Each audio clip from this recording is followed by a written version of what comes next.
AllBall TV. They scared, but I'm not. They don't like comentario. Y suscribe.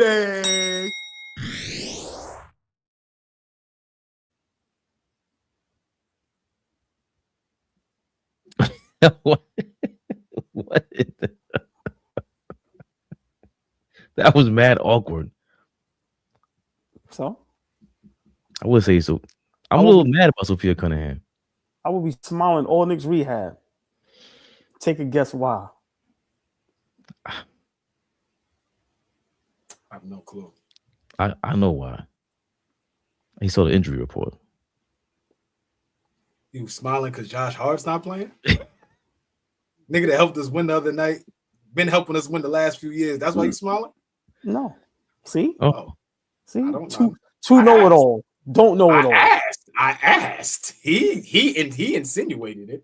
There's another injury report that came in today. Oh shit. One step wow. further.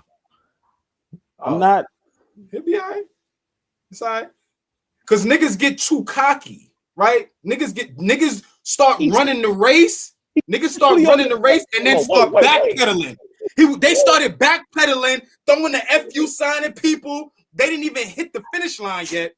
And they was backpedaling, throwing the fuck you up to people, laughing, joking, flooding our comments. What's up now? Hold on. Flea, I How have do to you ask. fix that now? Flea, I have to ask. How do they fix it now? Did you officially come to the dark side? I'm with the shit. I'm with the shit. I need a yes or no. I'm with the shit. On this one, yes. Hold on. I'm too excited. I need to know that we're talking about the same thing and on the same page. Cade Cunningham got knee in the ribs and his lung is in his asshole right now. And he can't play. He can't fly.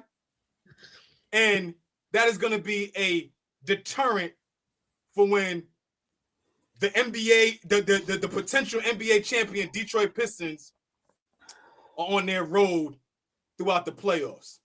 Hold on, Fabian. Now his lung is in his asshole. Hold on, Fabian Flea. Can I just please, as y'all know, the other day I was nominated for an Oscar, right? But we know, big shout out Michael B. Jordan. He beat me out. Pause, right? With Best Actor in a movie. Big shout out Ryan Coogler Sinners. Can I give my 30-second performance that I got nominated for? This is when I found out Cade Cunningham was injured and may be out even during the playoffs. Somebody say action. Action. Oh my God. Oh my God. You can't tell me this happened. Are you kidding me? Cade Cunningham is out? Collapsed lung? Please let him be okay. I pray for Detroit Pistons fans. Oh my God, because I don't want no excuses when the Knicks win. Please, this cannot be true. Damn, and I was just starting to get to like him. If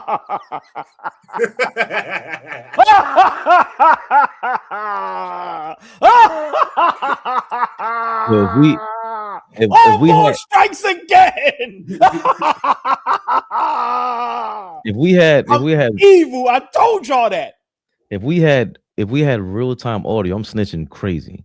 Please. If we had real-time audio, I just happened to be in communication with the man. I had no idea what was going on, and all I heard was Cade Cunningham collapsed lung. I said, "What? What the hell is a collapsed lung? How you collapse your lung on the court?" He goes, "AllBall's reply was, God is good." That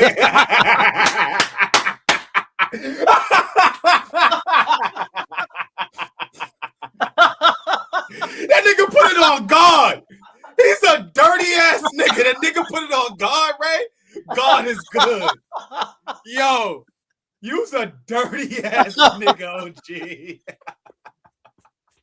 said God is good. That's God's work? That's God's work, OG? It ain't the devil.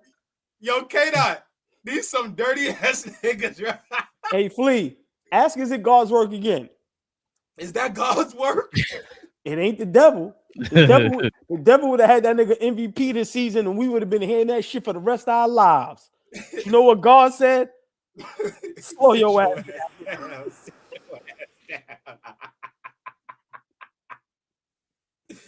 Oh shit! That's what we do. We zap niggas over here. Oh man! Slow down, nigga. Yo, he said, "Why we being degenerate Knicks fans?" Yo, Sam. What up, Sam? Gal? What up, Sam? Sam, listen, man. We having fun, man. Sam know what time it is. I'm not asking. I'm not asking. No. Not begging. The Yo, beautiful, Sam. the lovely, the extravagant, the sexy, the exquisite, the elegant. I see whole towns in the building. I see Wonder Woman in the building. Some of the ladies of AllBall TV is officially here. Sam Gale, sorry but not sorry. Jay from 313. That's our guy from Detroit or Michigan, wherever he's at in Michigan. He ain't like that. He said, "I thought you niggas was gonna be respectful." You shit. You know us. You know who we are. Respectful. What? Go find the clip of OG talking about the Philadelphia 76ers. Go find that, and that'll let you know everything you need to know. Should we play that? You have that. You have that. Dial. It don't they take long for you to find that. While he finds that, do they not know my middle name is Charles Lee Ray? What? Google it. Flea, you know what that is? I feel like it's somebody who killed one of our peoples. It's always Charles somebody Lee named Ray Charles is Lee the Ray. Chucky? Is the nigga. What? Who, Chucky? What, the doll? Remember, the original was Charles Lee Ray. He knew voodoo, nigga. From the first. Okay, you're right. Damn, you was a fucking yeah. Somebody in the comments said you need to start a YouTube channel strictly for movies while you sit and review old movies. That would go crazy. That earlier. That would go crazy. That would Definitely go crazy. If you did that, that would go crazy. Definitely something to think about because it's from a real person's perspective. It ain't lying. It ain't sugarcoating. Nah, for sure. You would kill that, OG. You would For absolutely sure. Yeah, it's definitely something to think about. But we gotta focus on building this thing and get it the way it got to go. When something like that happens, it can just be a snowball effect, right? Because this is our baby right here. So we ain't ready for the other baby yet. We got to nurture and take care of this one. I was about to say something crazy. Slow down. No, what I was going to say just now was so insane. They'd have zapped us. I tell y'all, it would have been funny, but we'd have got zapped. Yo, Sam, don't be a fucking stick in the mud, Sam. Don't be a fucking stick in the mud, Sam.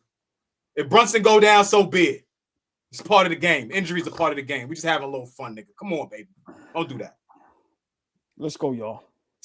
Kate asked if we breastfeeding. All right, let's go, y'all. Start the shit. Niggas said we had a baby. I don't see that. Kate's here. Okay, I got the Kate. Oh, the beautiful, the lovely, the extravagant, the sexy, the exquisite, the elegant. Kate, are you insisting or are you asking? I'm sorry, Kate. It's just a beautiful day today. Just a beautiful day. I'm happy. He talk about us. Fabian, he talk about us.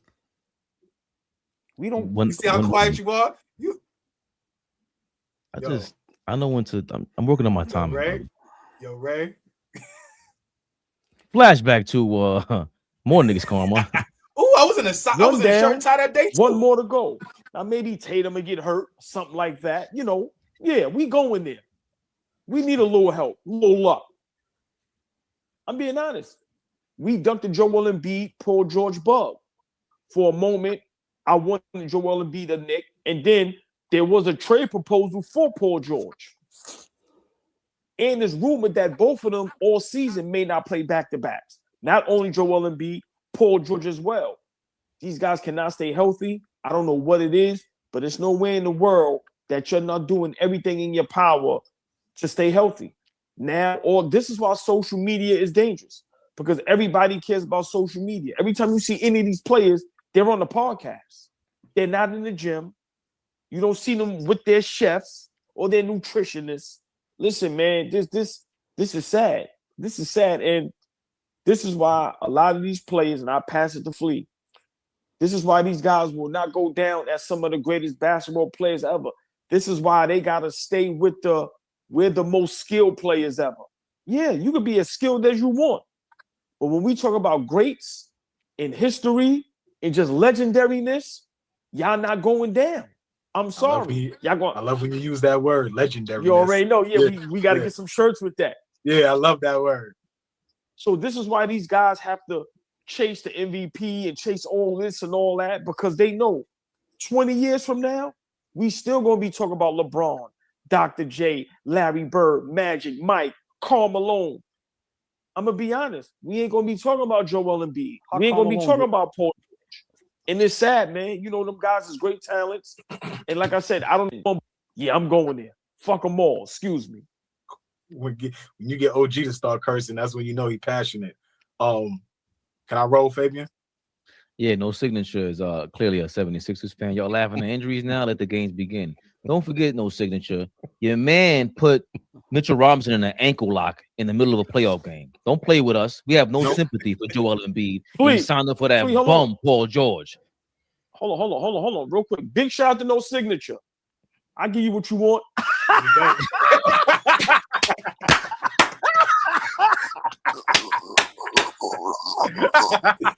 It's crazy. I hope the whole Philadelphia get hurt, nigga. Get out of here. Next is Meek Mill. Sprain your ankle, Meek Mill. I hope somebody get poisoned from Beanie Siegel's food truck. Get the whole Philly out of here. Get out of here. Only person that I hope never get injured is Wallow. Everybody else, get the whole Philly out of here and get injured. I hope the whole Philly tear their Achilles, nigga. Shit, get out of here. That was good, OG. That was good. So big shout out to no signature. That was good. Oh, you big dirt bag of evil. That's what your man said. Holy shit. That was good. Oh, shit. That was good. He said, I hope you get food poisoning from beanies. Yo, you real slim there, Ray. How long ago was that? You real slim there, baby. You look real slim. I was a little heavier then. You was a little slimmer then. Ain't no strays. My plan almost worked for y'all. It did work. Almost. No strays. Yeah, listen, I fucks with no strays because listen, he's just as diabolical. He know how to take a joke. Right. Yep. But no strays. We almost had y'all ass. I don't know how this nigga came back. I ain't gonna zap nobody twice. One zap a season. I'm not. We almost had him. We almost had your ass. Damn. Nigga said, you gonna be Hollywood anytime soon? Damn. Nigga said, he coming back when? Damn.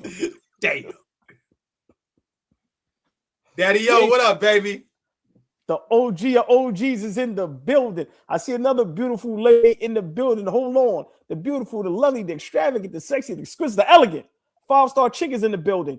Gail Barry is in the building. I know. Yes, I did see them. The beautiful ladies of AllBall TV is in the building. Fabian, get the show under control. It is going off the rails. Please tell me what we're starting off with. Are we starting off with breaking news? Is that how shows start? I was trying to, officially usher in the news with Cade Cunningham being diagnosed with a collapsed lung and is expected to miss an extended period of time. Sources tell ESPN, and that was according to Shams Charania. That was this morning on ESPN. Everyone has a different amount of time when you come back from a collapsed lung, which I've only connected that to like getting shot, but apparently a couple of guys got a collapsed lung on the court. I think it was Gerald Wallace. Somebody had it twice. CJ McCollum. And he was out 3 weeks one time and 6 weeks the other time. So it just depends. And they're saying it's a mild issue. So we expect at least somewhere around a month off for the Pistons star. Obviously, Cade Lungingham. Niggas is wild. Niggas is crazy.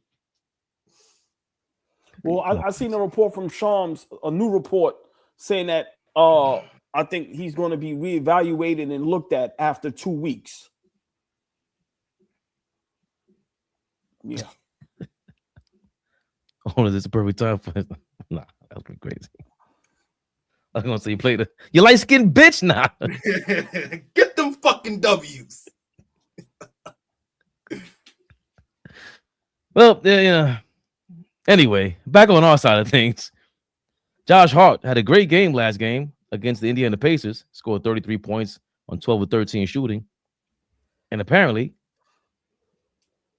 he's out for his next game. He will not play against the Nets tomorrow night on Friday. He's on an injury report. Josh Hart is out with a right knee injury, a runner's knee. Runner's knee is what they call it, patella femoral syndrome. Deuce McBride remains out. And of course, bigger news from the bigger star. No disrespect, Josh. Jalen Brunson is available Friday night. He's not on the injury report as of right now. Who the hell knows what happens by Friday? You know how this thing goes. All them gambling sites run everything. It's neither here nor there. Real quick, what do you guys feel about that so far? Guys need some rest, especially against the Brooklyn Nets. So for me, I don't have no problem with guys resting a game or two because we don't load manage. The way teams today take advantage of that is insane. The way some of these superstars it's out of control. So for me, I even said, myself, why is Brunson playing Friday? If you do have any little knickknacks, any type of injuries, listen, we need you fully healthy. So, if him and Hart or whoever has to sit out against the Brooklyn Nets, like for me, I don't mind it. I think it's smart for certain guys to start trying to get as much rest as possible, get as healthy as possible, because we are gearing up for the playoffs. So, of course, we ain't going to, as long as we don't do no Popovich shit where you sitting OG, Cat, and Brunson at the same time.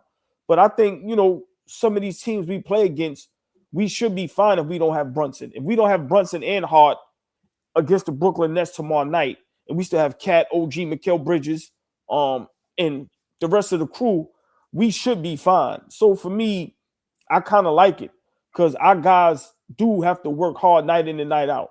I've been saying it for a couple seasons now. We get no nights off. Everybody comes to play against the Knicks super tough. And as you see during the end of that game, Josh Hart had a hell of a game, but you see real quick he got real fatigued, right? And so, he might be, remember, he just came off an injury. So I like it, Fabian. I have no problem with it, especially when it's against the Brooklyn Nets. So for me, it's no problem at all. Wow. Quick thoughts, Flea. So we smoke. I think every game matters down the stretch of this season. Seeding is gonna matter for us. I would much rather us be at the crib to start the playoffs. I would much rather us be at the crib to be in the second round of the playoffs. So we got an opportunity to creep up on Boston. Boston now has an opportunity to possibly creep up on Detroit. So that Cade injury, it could make or break a lot of things from 1, 2, or 3. So I just feel like we need to be worrying about continuing to get wins, worrying about our playoff seeding, and just be ready for the playoffs. Josh Hart sitting against the Brooklyn Nets, we should be able to win that game. Exactly. Minus Josh Hart. Josh Hart had the best game of his life with the Knicks the other night. As a Knick, that was his best game. So, I mean, at this point, we're not about to expect Josh Hart to be 30 a night every night. If that's the expectation going forward, because he did it the other night, sorry, that ain't him. He had a hell of a night, but that we're not going to expect that from him. So tomorrow night we get Brunson back minus Josh Hart. Obviously we'll probably start Shamit or something like that. And for me, I don't think we miss a beat. That Brooklyn Nets team plays hard, but they're just not good. So we should beat them. Hold on, Fabian, real quick. I just seen the beautiful, the lovely, the extravagant, the sexy, exquisite, the elegant, the OG of OGs is in the building. Tori B, what up, baby?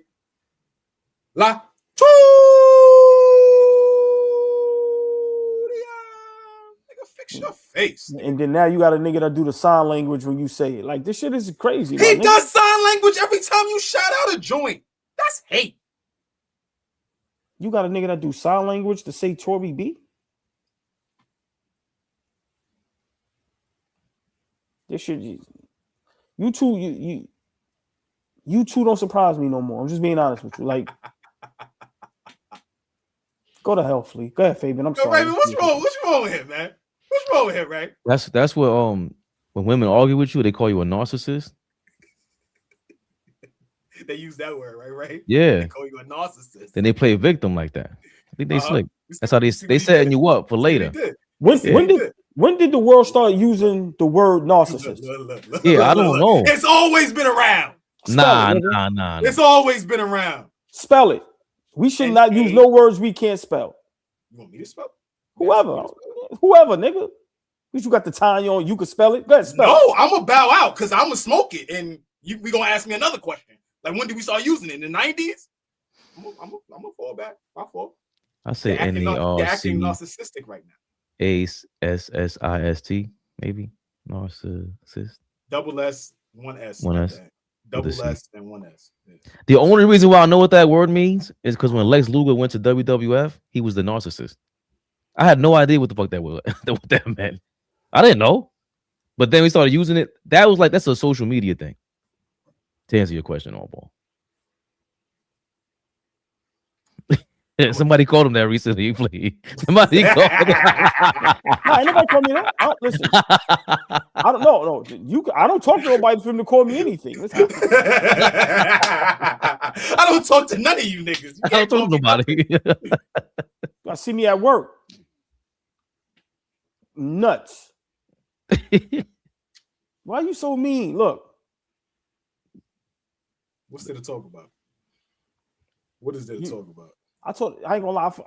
A female asked why you so mean. You know what I said to her? I said, because my niggas ain't shit. She ain't know what I was talking about. She said, what? Like, what? I said, my apologies, right? Like, because she don't watch ball. No bullshit. Yeah. No bullshit. She thought you cussed at her. My niggas ain't shit. What? Right. What? Yeah. Bitch, I'm gonna get my man. I said, Wait, slow down, baby. I don't want that. It's all right. I'm too old for that. I'm sorry, Fabian. Go ahead, man. Lord have mercy, man.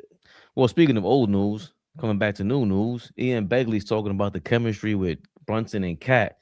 And I thought it was like an old video, but apparently it's not, and he's talking about it. And just to go back to the idea that there's friction there, the one thing that I would feel comfortable saying is that Jalen tries to keep people together, bring people together. That's kind of his style, just to keep everybody glued together. So I can't see him doing anything overt there to create friction. Again, I could be wrong there, but I feel pretty good about saying that. The other thing is, you guys, you mentioned Detroit, you mentioned Philadelphia. I think there was a clear hierarchy there, definitely in Philadelphia. Obviously, everybody was there to support Allen Iverson. Detroit, they knew their roles. I'm just not as sure if this group, A, has its roles as defined as like a Pistons team did, and B, probably more importantly, is fully bought into whatever those roles should be, whatever optimally those roles would be for them to be at their best. Because it seems like, it's Jalen obviously at the top, but then, is it OG? Is it Karl Towns? Towns has taken fewer shots lately. Whereas McHale, it's like you can't get everybody going and keep everybody going when you're talking about those four guys at the same time. And it just seems like that's where some of the inconsistency strikes to me. You don't get these 3 state witnesses off the screen. These niggas look like they told on everybody. Fuck out of here. Me too. No. You look like you look like the nigga that walk. Them niggas? No, you like the nigga that walk in the room while they sitting there with their head down. Listen, man. We got all evidence. What you gonna do? We got everything. Right. Stop lying. Hold on, please. You done fucked up, right? Right. Who was that? Bill Duke? Was that Bill Yes. Duke? Yes. Legend. Big legend. Bill Duke, right? Big shout out Bill Duke. Yes. Big shout out to Bill Duke. Yeah. Rest in peace. Is Bill Hill still here? I hate doing that. Me too. You know what? Let me confirm. I hate doing that. Me too. That's crazy. But I felt like he's not. That's why I just want to be respectful. OG said, I don't know. I don't know if he's I'm here not. or No, not. I'm just to throw the RIP out like that is just crazy. Just being honest with you. It's not his fault, man. I thought I remember hearing our brother Bill Duke is no longer here with us. My fault. Well, according to Wikipedia, he might be still alive. I fucked that up. I'm sorry. He might be still alive. God, I messed that up. My bad. Lord have mercy. Big shout out to Bill Duke. You guys are diabolical. I put it in AI. I asked AI to say yes. Bill Duke is still alive and well. My fault, Bill Duke. You know you done fucked up, right? You know you done fucked up. He is 83. Wow. Good for him, man. He got to walk. He's a star in the Hollywood Walk of Fame. But I mean, the state witnesses, AllBall, they did reference what we talked about. Slick, man. Flea Dukes. Flea Duke sounds Slick crazy. Nick. What up, Slick? Nah, Bill Duke's still around. That's crazy. Yeah. I know they do. Fact. When was the funeral? Where was he buried? Who would go? What? It don't matter. It don't matter. We just knew the nigga got hit one night and nothing happened after that. It sounds like a cool story. It sounds like an excellent cool story. Back in protective custody, you go, nigga. Never thought about that. But sounds like they still have the Knicks, Jalen Brunson in protective custody. Especially where's he at, OG? You stayed quiet. Where is he? That's way above my pay grade. Copy. I've been out that world for a while now. Long time. Got you. Law-abiding citizen. I hear you. Can you let Fabian do his job? Fabian's doing his job. I filed taxes, man. W-2s. 1099s. Now 1099s. Now. Hold on. What's it? No. All right. So Jalen Brunson doesn't get no 1099, if I'm not mistaken. He gets a regular check from the New York Knicks. And I think they still protecting him with, like, you know, Ian Begley saying he's not sure where it's coming from, where Brunson and Cat relationship, if it is in disarray or going in that direction, that Brunson has anything to do with it, because he is about bringing everybody together and we are the world and we love our children. But I don't know if he can say that, especially with the way they played on a court this season and how much, you know, he was a part of the media going at Cat, him stopping Cat from going to the ref, and a lot of things that just would lead to this point where Mike Brown came out and spoke out against Cat. He didn't speak out against Brunson like that. He called him the MVP. So I'm not sure if Ian Begley's correct, and especially when he's a Knicks reporter like this. I know he has to be okay, he's on his name. Thanks, boy. Oh, boy. I know he has to be unbiased, because when you're a journalist, you can't just come with your own idea and your own opinion and say, I'm going to report from this angle. But maybe that's how he gets paid. Oh, boy. Like, what are you thinking about him saying, I don't think it's Jalen Brunson's fault that if there is any friction, it's because of him? I mean, I totally disagree. That's once again the New York media protecting Brunson. Who else's fault would it be? I don't see Cat. I don't see that being Cat's fault. Like I said, Cat, I've never met him before, so I'm just giving my opinion from what I see. Looks like a nice guy. Every time I see him, he's trying to extend out his hand. He's, you know, trying to be a good friend. So I honestly see Brunson at times give him the cold shoulder.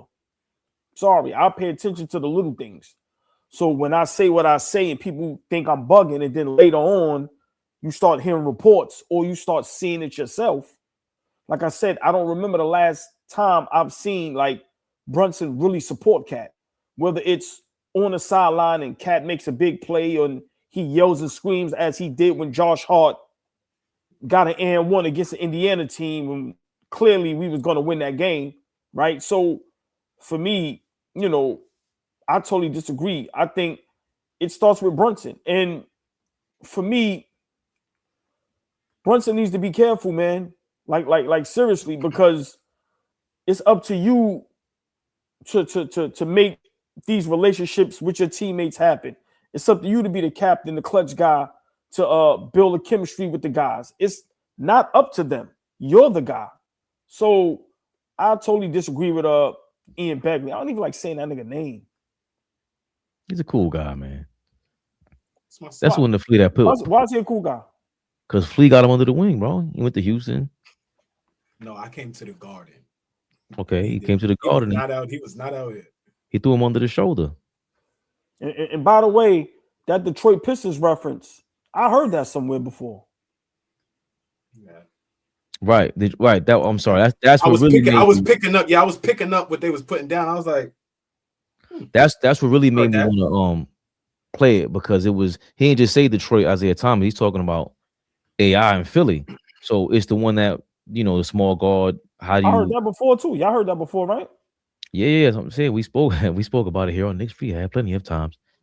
But that's often the small ball. Yo, you can't win with a small guard, and they use AI to say you can't. And they say Isaiah Thomas and Steph Curry's not really a small guard, but that's what he did say, that though their roles were clearly defined, then the Knicks' roles are not, in his opinion. Like, they're not clear still. And to me, that's what my thing was with Randall was. He put the salute up and said, yo, congrats, Captain. And Cat has done that off the court. We're not talking about what you guys are talking about off the court. We're talking about on that court. Is Brunson and Cat's leadership or Cat's roles clearly defined by the coach, by the team? Anyone, Flea? Can I ask y'all a question, Flea, before you go? When they say you can't win with a small guard, do we consider Chauncey Billups a small guard? Nah. Okay. Just asking. He was like 6'2", and he was strong. Marbury, Chauncey. Okay. At that time, look, Marbury, Chauncey, Baron Davis, Steve Francis. There was a kid from Miami when Tim Harder was there that went to Anthony Carter. Yes. He played at Hawaii. Yes, he did. They had that same build. It looked like the NBA was looking for the same kind of build at that time too. So at that time, he had 6'1", 6 feet, 6'2" guards that were like stocky, and nobody doubted with it whether they can play in the NBA. I mean, nobody had Billups leading a team to the championship until the Pistons, though. AllBall, to your point. I just asked. People forget Chauncey's a top 5 pick. People forget that. Celtics. Flea. Leave it alone, Flea. He won finals. Who won finals MVP? Chauncey. And he's not considered a small guard because he's what, 6'2"? Chauncey is 6'3" or 6'4". Let's slow down. He's not 6'2". He's a bigger guard. He's not 6'4", Flea. He's not a little guard. D Wade is 6'4". Same height. Charles Barkley is 6'4". All of them niggas is line them niggas up. I bet you all of them niggas look the same. They got him at 6'3". So you know what that means. Whatever they got you at, you 2 inches smaller. Pause. That's a fact. Okay. Depends. No, we're not about to debate who was a small guard just to get your point across. He's not a small guard. He's not a small guard. He's not Brunson. He's not Isaiah Thomas in Boston. He's not Tyus Edney. He's not Earl Boykins. He's not. He plays defense. You can't. He's not a liability. Like you can't. He's not these little niggas, man. What? When you Google Charles Barkley's height, what do they have there? It should be 6'4". I'll look it up. 6'5" or 6'6", but he's really 6'4". 6'5" when he's real slim. They got him at 6'6". That's what I'm saying. So on Wikipedia. 4. I mean the same site has him at 6'6". But even if he is 6'1", he don't look little. We've never called Chauncey a little guard ever until 8:43. March 19, 2026, AllBall on AllBall TV decided that Chauncey Billups is a small guard. Never heard of that before. I apologize for cutting you off, Flea. I just wanted, because sometimes I forget. Yeah, I apologize. No, you're absolutely fine, bro. I'll definitely make my case later, though. Go ahead. We're going to listen, too. We're going to listen. He's Googling. He's Googling real-time research. I'm sorry, Flea. Go ahead. What was the question? The chemistry between Jalen Brunson and Cat is not. Ian Begley feels like it's not. He can't see it being Brunson's fault, and that he's done enough on his side by bringing people together. His personality type is to bring others together. That we are the world, and he also pointed to not knowing whether or not the roles are clearly as defined as the bad boy Pistons of the '80s And when Allen Iverson went to the championship with those 76ers, they went to the finals with those players having their roles defined. But he doesn't feel that way with the Knicks, which is kind of hypocritical. But I'd rather hear your thoughts. Well, I mean, I'll be honest with you. I think I slightly agree with Ian Begley. I don't think the role players to a certain degree may have a defined role. The guys that are coming off the bench, they know what they're expected to do. But in our first five, I don't think all of us exactly know what we're expected to do on a night in, night out basis. I don't know. We play like a team that has a first-year head coach. That's how we play. We're trying to figure out what he wants us to do. It's taken us all season long.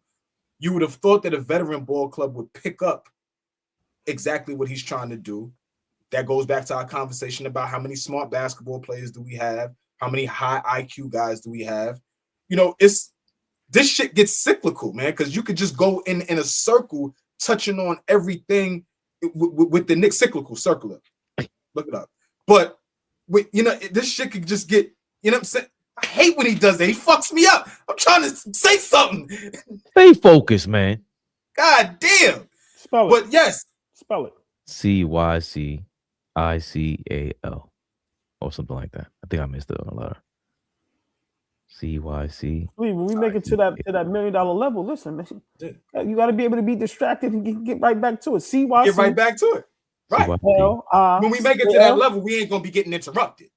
That's gonna be a difference too. CYCLICAL, yeah. Barker get paid $100 million to interrupt niggas. If they gonna pay us $100 million, I want every chance I get. What is you talking about? You'll never get a point across. Yeah, heard you. How much Ernie get paid? Heard you. That nigga I'll take Ernie's shit. Ernie gets money. I apologize. But it's just. Listen, I've come to terms with the fact that this team is probably going to look a lot better come next month, come the playoffs. They're just going to look better, right? We would have had 82 games of trying to get used to what Mike Brown has been trying to implement all season. Why the roles are not very defined and shit like that is because everybody hasn't bought in on a night in, night out basis. I don't think our best player has bought in, right? And so that goes back to the leadership or the lack thereof that he's displayed, right? Galvanizing the troops. I keep talking about huddles. I just saw another clip. Watching Houston and the Lakers last night. And at the moment they were showing the Lakers huddle and everybody is pointing and everybody's talking and then they show the Houston Rockets huddle. And there's a seat between KD and then there's a seat between KD and Jabari, and there's a seat between Jabari and Sengun. There's a couple of seats, right? The coaches are away from the bench. Everybody is figuring out where they're about to eat in Houston tonight. Like they ain't care. And so what I'm saying is I don't ever see the same the same lack of leadership that Kevin Durant gets accused of. Excuse me. I think Jalen Brunson is going to start to get that mantra on him if he doesn't start to just galvanize us, man. And it doesn't have to be yelling and screaming, but there has to be some type of demonstrative. We got to be able to see it and feel it. We have to. Because at this point, from what we're looking at is sometimes it seems like you are not the head of the snake. You don't have everything in control. It's like almost like clicked up. We keep talking about the Nova Knicks, and we keep talking about that click. Great teams, there is no clicks. When the OKC Thunder win, and Jalen Williams gets the post-game interview, or Shea gets the post-game, or Chet, or the other Jalen, all of them niggas show up. All of them show up. You know what I'm saying? And they got ridiculed for that. But guess what? That just shows that they're together. That just shows that they're together. A 4-time champion told them, yeah, they can keep doing that shit. They're not going to win. And he told them, that whole team said, turn around, hold my beer. Watch this. So I just feel like the roles are not defined. The identity for this team is not there. Somehow we the 3 seed, right? But I just think championship teams, all roles are defined and you're gonna go as your best player takes you. And for me, I don't think Jalen Brunson should be the best player to take us to the championship. I don't think he's capable of that. You do sound like homeboy from 40-Year-Old Virgin, though. That shit is true. At the at the best spot. And you got this tie on and all. That's funny. Yo, that shit is crazy. That's funny. That's funny. That's funny. Now be my nigga. I'll show you. I'm gonna take those big words as disrespect.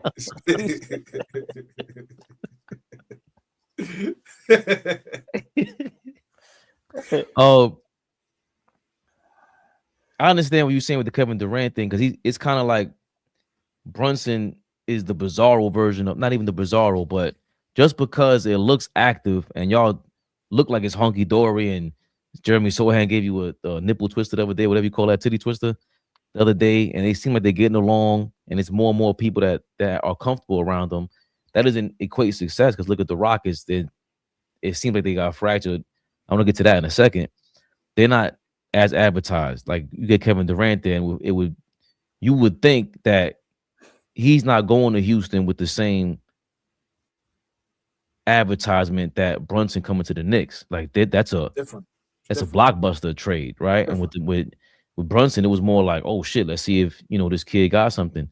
And ever since he got here, he created his own wave, and now he has his family members running the organization, teammates on the coaching staff. So when Ian Begley says that the roles aren't clearly defined, that's what alarms me, because it's like, you can't tell me that Brunson is the leader in the face of this thing, but the roles aren't clearly defined. Well, you got a coach to clearly define the roles. That doesn't make sense to me. And you're the reporter, and you can see it. We've been saying that all year long. Like, yo, is Cat a number two? We've been saying that since last year. Like, they're acting like he's not number two. So for Ian Begley to say that, I think he's sugarfooting.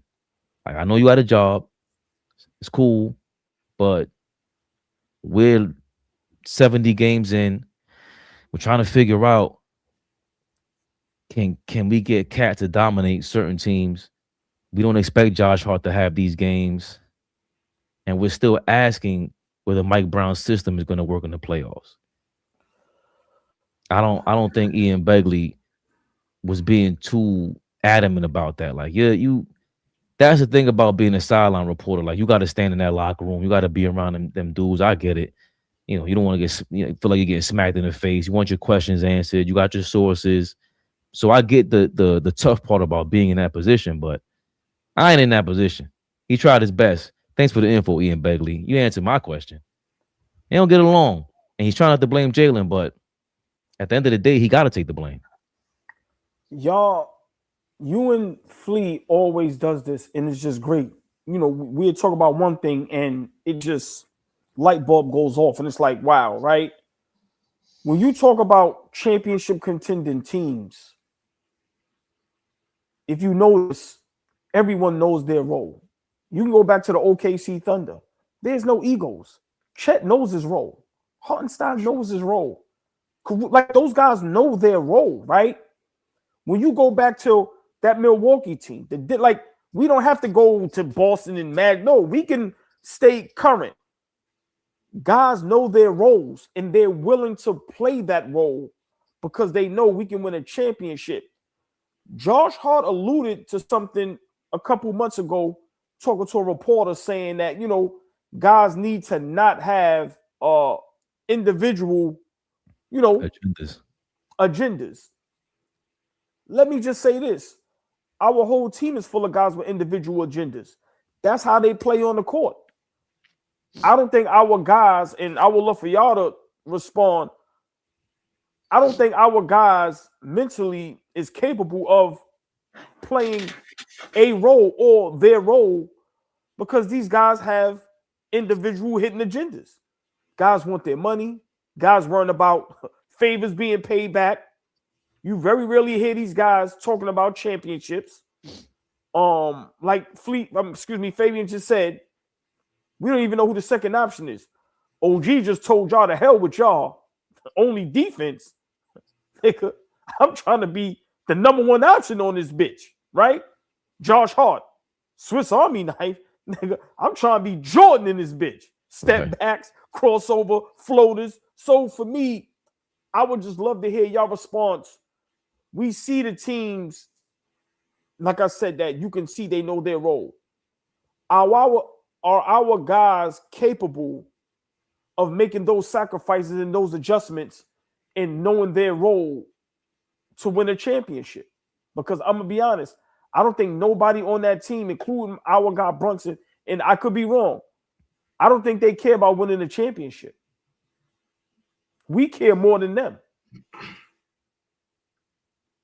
I'm baffled, and I'm starting to sound like a broken record. So I'll flip it and try to explain this, or get through this a different way. But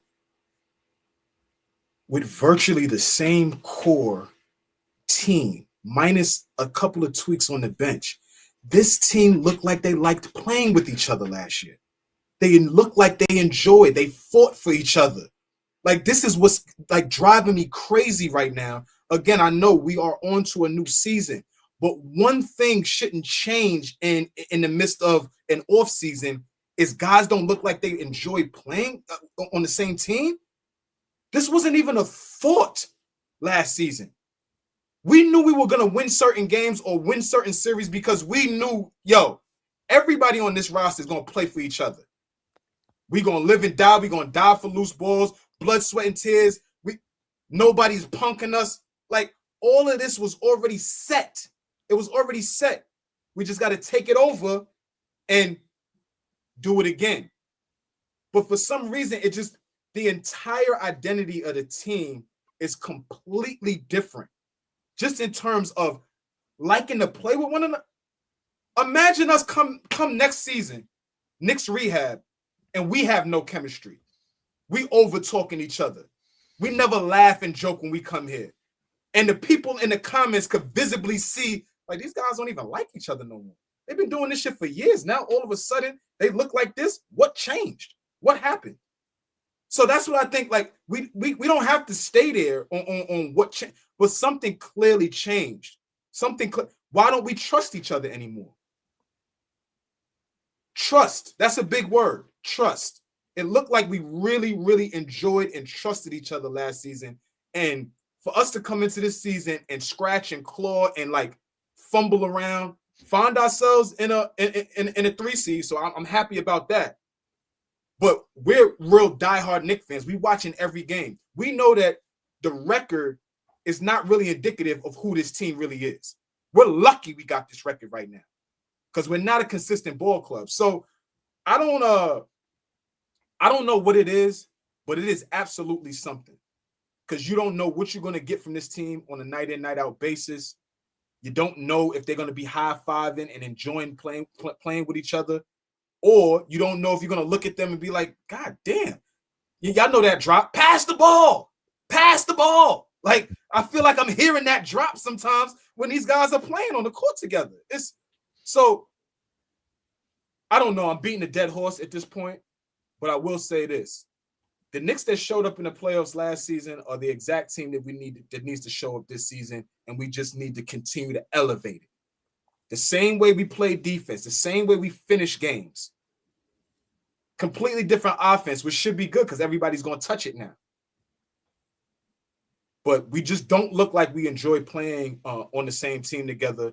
And like, you could get through a regular season doing that. You can't get through a playoff run not being on the same page.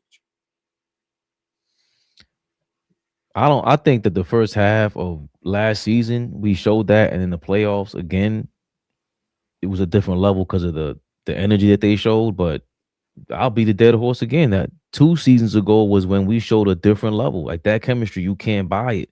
It's when you fit together on the court. You don't even. And Randall was here, and they said he didn't like nobody.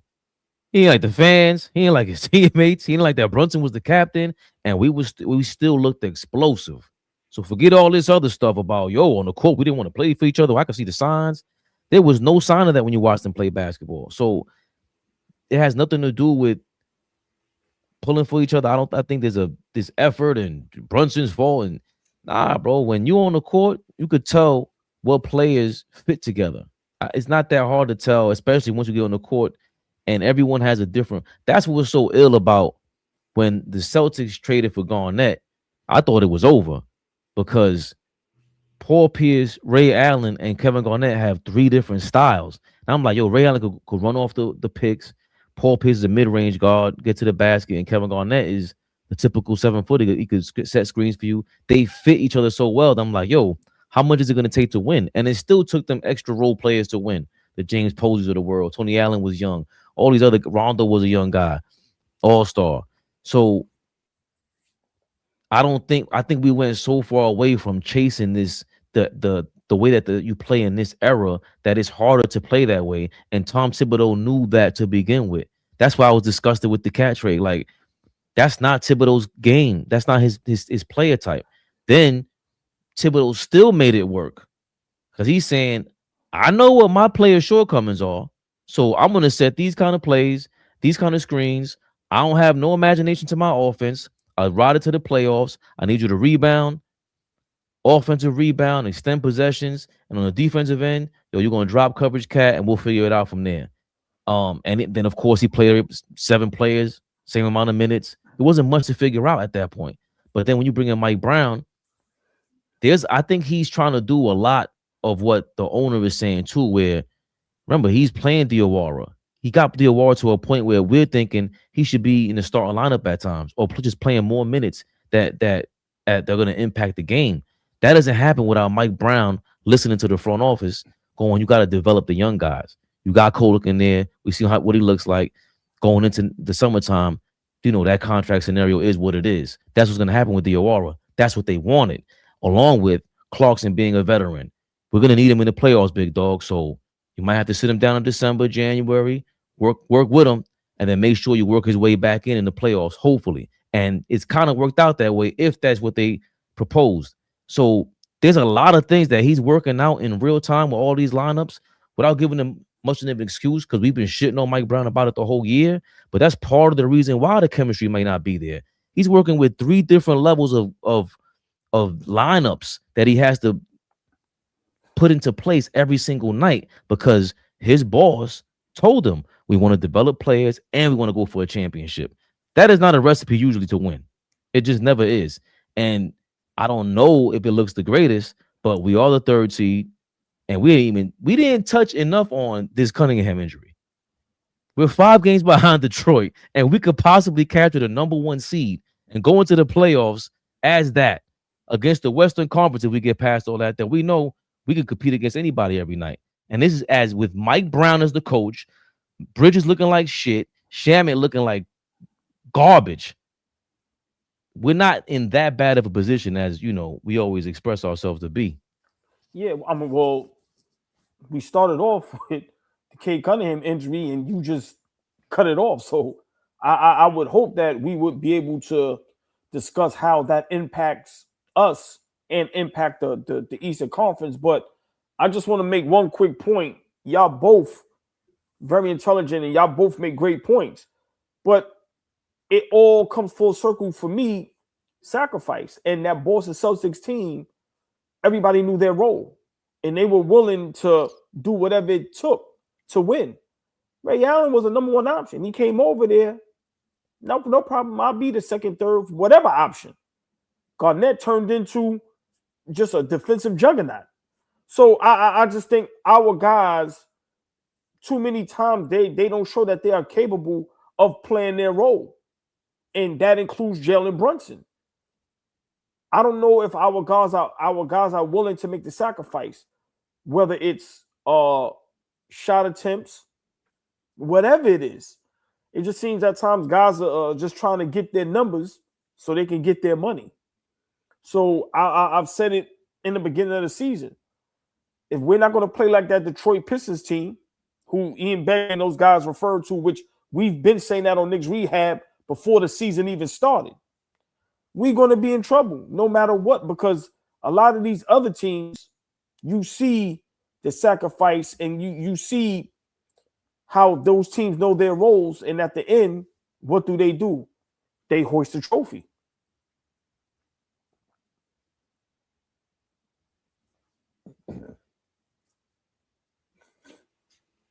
Can y'all hear me? Yeah. Yeah, the dude is not believable enough for me.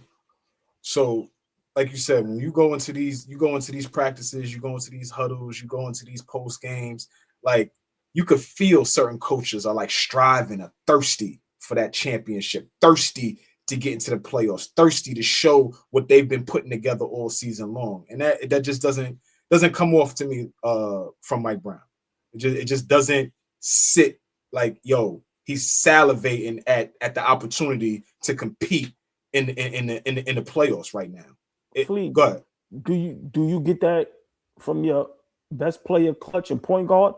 Do you get that from him?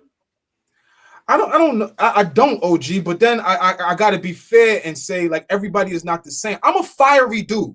I'm not trying to blame him from everything. I'm just saying, you don't have to be fiery to command or demand respect, whatever it is. I'm just saying what you just say you don't get from Mike Brown. I'm asking us as Knicks Rehab, as our panel, do we get that from our best player? Because I see it from other players. I see it from SGA. I see it from Ant-Man. I see it from, like, Joker doesn't talk a lot, but you know what you see on the court? You see that fire. You see when somebody following the wrong way. Like, I see a lot of highlights. Joker's going crazy, and he's calling the play out about what they're gonna do. He's taking the chalkboard, yo, dude, like, nah, and he's fiery. I've never seen. As a matter of fact, that's a great example. I've never seen Brunson do what Joker does. Joker might be kind of a savant with bat. The way they catch him at a good light, but there's too many times with Joker that he's calling out plays that looks kind of crazy on the sidelines, on the court, everywhere. He's not quite on that level, Brunson. I don't even think he could do that. I mean, let's stop. Let's stop. The comments are talking about Kobe and Shaq. The comments are talking about Paul Pierce and Ray Allen and Kevin Garnett. We talking about Allen Iverson. We talking about Detroit Pistons of 04 and 05 that went to back-to-back finals, 1-1. Like, we're comparing this team to some of the greatest of the greats. Slow down. Slow down. I understand the comparisons. I understand what we saw, what we know what greatness is. Slow down, y'all. Slow down. The two-man game between Kobe and Shaq, they didn't like each other, absolutely. Jalen Brunson and Karl Anthony Towns are not Kobe Bryant and Shaquille O'Neal. Sorry. But stay right there. The Pippen Jordan comparisons, like, these guys are elite at what they did. Who we have are great players, but I don't believe that they are elite at their positions. Great guys, but they're not elite. The only guy out of the last four you just mentioned that has anywhere near the personality of Cat or Brunson is Scottie Pippen. The other three are fiery. Kobe, Shaq, and Michael Jordan are all competitive. Scottie Pippen not fiery? No, he's not. I disagree with that. Scottie was Cat before Cat. He had a migraine. He had that's the first thing you always say. But talk about carrying them during that season without Mike. When he asked out of the game, that's where we going. Yeah, there's out of the game. Moments for sure. Moments. You got the cherry pick. No, moments for Scottie Pippen. My point Scottie Pippen is not considered some weak guy that you can't rely on. Not saying that, but part of the reason why is because you got your teammate who's fiery, who's not playing any games. Same thing with Kobe and Shaq. Shaq was mad passive aggressive. Shaq was playing a lot of games, and Kobe's the one who held his ass in check. That guy sitting, and what my point is that two different things. Okay, go ahead. Maybe no, we are, because you brought up those four guys, and now that you bring that up, okay, which one of Brunson and Cat really has the I'm gonna keep this whole shit in check now? No, we gotta win. Neither one of them. That's what it feels like. That's my point. When you say let's stop comparing them, we're saying the same thing now, and I brought it all the way back, brought it all the way in. Ha! Yeah. Pause. Let's stop comparing it to Jordan and Pippen, Kobe and Shaq, when them dudes wasn't playing any games. There was somebody there to go, you know what? Yo, Cat, get your ass up. Call you at 7 in the morning. Like, what is really going on in practice that maybe one of you does need to fear the other one? Because it always did feel like with Kobe and Shaq, I don't know if one of them feared the other one, but there was always a level of, damn, this guy's at practice today. Like, I got to do something to him. You knew they were both present. You knew that they were playing. Like, the fact that they had a fight is crazy. but it's not because they're both trying to fight to be maybe the credit, but more so be competitive. Shaq was really fat. He was really showing up with surgery in October, and Kobe's carrying this shit. And he's saying to himself, hold on, so I'm going to bust my ass for 80 games and you get all the credit? Nah, this shit is Kobe and Shaq, bro. It's not Shaq and Kobe. It's Kobe and Shaq. And we know with Scottie and Mike, same deal. So that is part of it. And if you do want to be a great tandem, we don't include Steph Curry and Kevin Durant in there for some odd reason. Even though they went to 3 straight. But for some reason we don't include them in there. It worked. It did. It worked. It did. Worked. But did they have the fiery thing? They still won. Do they actually need it? What else was in place there? A Draymond Green, a Klay Thompson who's an all-time. So I hear what you're saying, Fabian. But then when you throw that back at me, pause. I'm saying to you that, we naming guys that are like Hall of Famers, all-time level players that like been to the show. We're not talking. These guys got a lot to still prove. Cat in year 10 or 11 still got a lot to prove. Brunson in year 8 still has a lot to prove. But by that time, them guys didn't have nothing to prove. Them guys was champions. Them guys was first, or second, or third team All NBA, perennial All-Star. Like those guys were solidified in the league. I don't think the 2 guys that we're relying on are like some elite level in the NBA today. And their roles were defined, which was what started the whole thing, AllBall. And no, but both of y'all are 100% correct. And I've been saying it, comparing them to those guys is dead wrong. But the comparison I'm understanding is just wanting to win. So Flea, Brunson, Cat, everybody, you have to look at championship teams and understand what it takes. It doesn't take you being cool, calm, and collective. It doesn't take you not having no type of respect. You ain't got to like me, but if you respect me, that's a whole different a whole different category, right? So for me, you have to be kind of nuts in berserk to go out there and win a championship because that's what it's going to take. And let's be honest, I've never seen Brunson demand anything from his guys on the court. You don't have to be fiery to tell your second best player, get on the block in real time. But in a respectful way, get on the block. Bust his ass. Josh Hart, no, you go over there. So for me, I don't know if these guys want to win a championship. Like I'm not saying, if they do, they won't be happy. But I don't know if it's these guys' goals in the NBA today. Like in a certain era, that was the goal. Bruh, we want to win a championship. We do not hear that.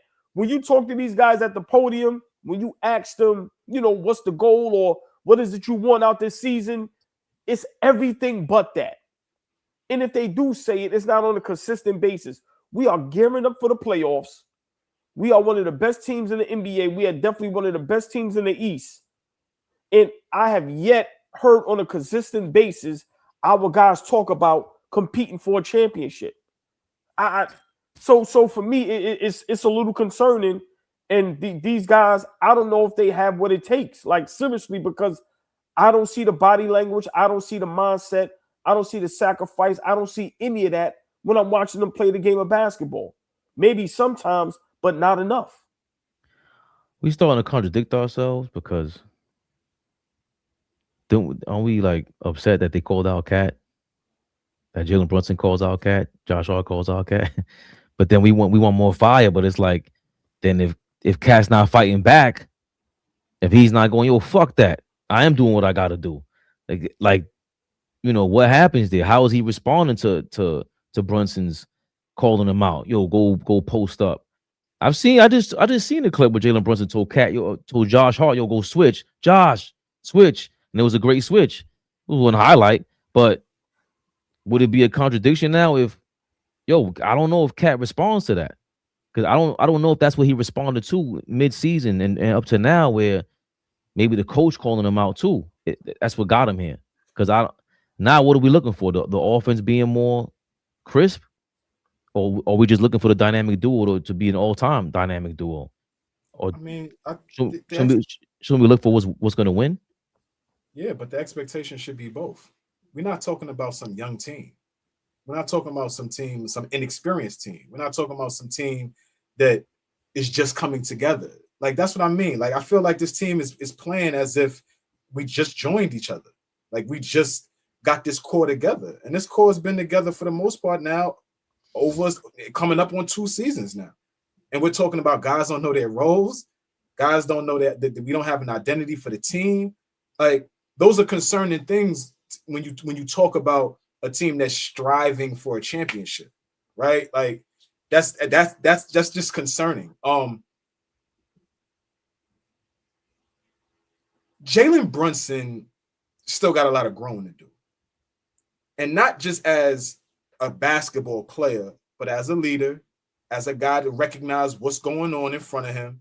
He's been in New York City for 4 years, but that still don't mean he really understands how we are and what we expecting, because you brought winning back. You brought some winning back. But now, all right, you brought some winning back. Now the expectations start to heighten. So now your game and what you're bringing has to go to the next level.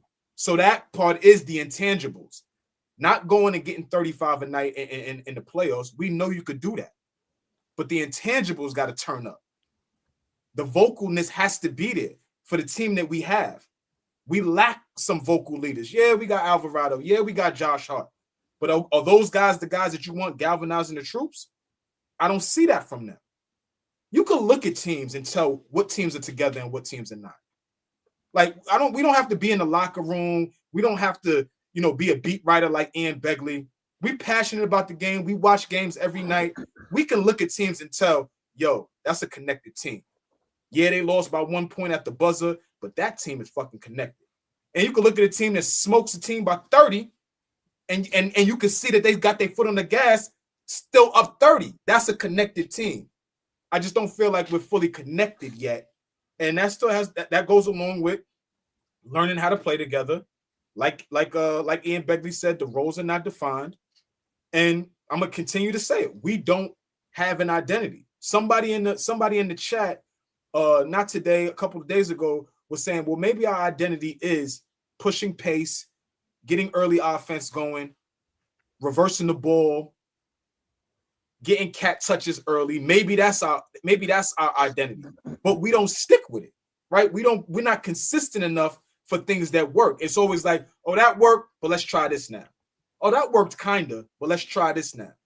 I don't think that the great teams don't do that. I mean, especially with, all right, so now Mo Diawara is out of the lineup. And like I just said earlier, okay, so how did that happen? He didn't play himself out of the lineup. That's what's confusing to me. So I would think as a player, you're about to check into the game, you expect Mo to come in at some point in the last 2-3 months.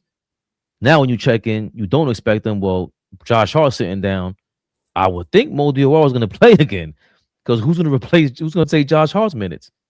Shamit maybe, and they really can't, because he's kind of a part of the front court. So that's part of the thing that I'm saying. Like, how are you going to establish your roles when you haven't established your rotations? Like, it works hand in hand. Just real quick, fellas, just breaking news. Hey, hold on. Jam Rock, let me know why I need to watch that episode. Go ahead, OG. Just real quick, breaking news. North Carolina is about to lose the VCU. North Carolina is down 78-80. They were up 1. VCU hit a 3. North Carolina came back down, layup, missed the layup, got the foul. The big man missed both free throws. VCU was at the line, 3.7 seconds left in overtime in the NCAA South first round. North Carolina's about to get their ass bounced the fuck up out of here. It's tough. They know no Caleb Wilson. Duke almost got their ass handed to him by Siena. Yes. I was in with my pops. They was down 13. They had to. I was watching it at work. I was like, yo, they about to get their ass handed. Boozer and them. Yeah. Made, had to came back. But the difference, they was down 11, 12, 13, but it was still like a whole second half left. So I was telling Pops, I'm like, normally, real quick, VCU hit both free throws. VCU was up 4, 78-82, no timeouts left, 3.7 seconds. The game is basically over. North Carolina is finito. Lenzel. Wow. Sorry, Lenzel. You know I got Lenzel as the UNC guy. We gotta call Lenzel. Big shout out Lenzel. Once again, y'all, just breaking news. Y'all know March Madness. This is some of the best times to watch basketball. North Carolina has lost to VCU in overtime, 78-82. They are packing their bags and they are out of here. Yo, Jay, real quick, and then we could keep going. JMNYC, the coach at Siena, Jerry McNamara. Jerry about to get that Syracuse job. Really? Remember I said that first. Carmelo's point guard. Remember I said that first. It's so him getting Siena to the tournament and they just fired Red Autry. No. McNamara gonna get that job. But also, like y'all said, Melo's point guard. Melo should have some input on that, and also his son. So I was about to ask y'all. I feel like the only way Cayenne doesn't transfer, because I was going to ask y'all who transfers first, Cayenne or Bryce. But if McNamara gets that job, Cayenne's gonna stay there because Melo's gonna be like, oh no, you stay here here. You good right here with Jerry. That's my guy. You good? That's my guy. Stay your ass right here. Yeah. That you talk about. That's why nepotism is good when it's good. Bryce, good shit, Bryce. Because where you transferring to? Why? How do you get any transfer rights?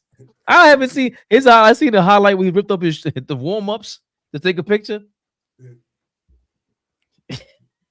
You don't know what I'm talking about. Okay. No habla inglés. You ain't gonna talk about that, son. You did enough. Don't do it. You did enough. See, okay. Okay. No. ¿Qué tú haces? What's that mean? No English. No understand English.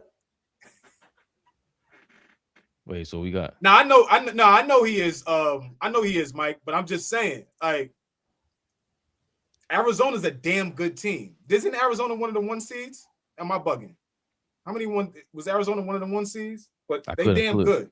Couldn't pull it fast enough, but you know, Ime Udoka was talking about one of the Bronx. JJ, put that motherfucker in. Put that little bitch in. Please put him in. JJ was trying his hardest not to laugh. Wow. Yo, somebody go, Udoka, man. Somebody gonna put their hands on you, bro. Yo. Yes. Like, yes. I don't know if it's gonna be a player, a coach. He don't like bro. He do not like LeBron James, bro. Not one bit. Yo, Udoka, man. I'm staying away. I'm staying away from that because I used to get a lot of smoke. I was correct, and then people were saying younger homie was better. Udoka is a maniac. That's all I'm gonna say. I gotta go watch some highlights of Udoka versus LeBron.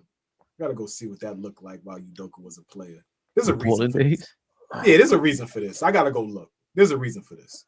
I don't think it's basketball. I think it's something more. I think it's just sometimes, Flea, you don't like a motherfucker, bro.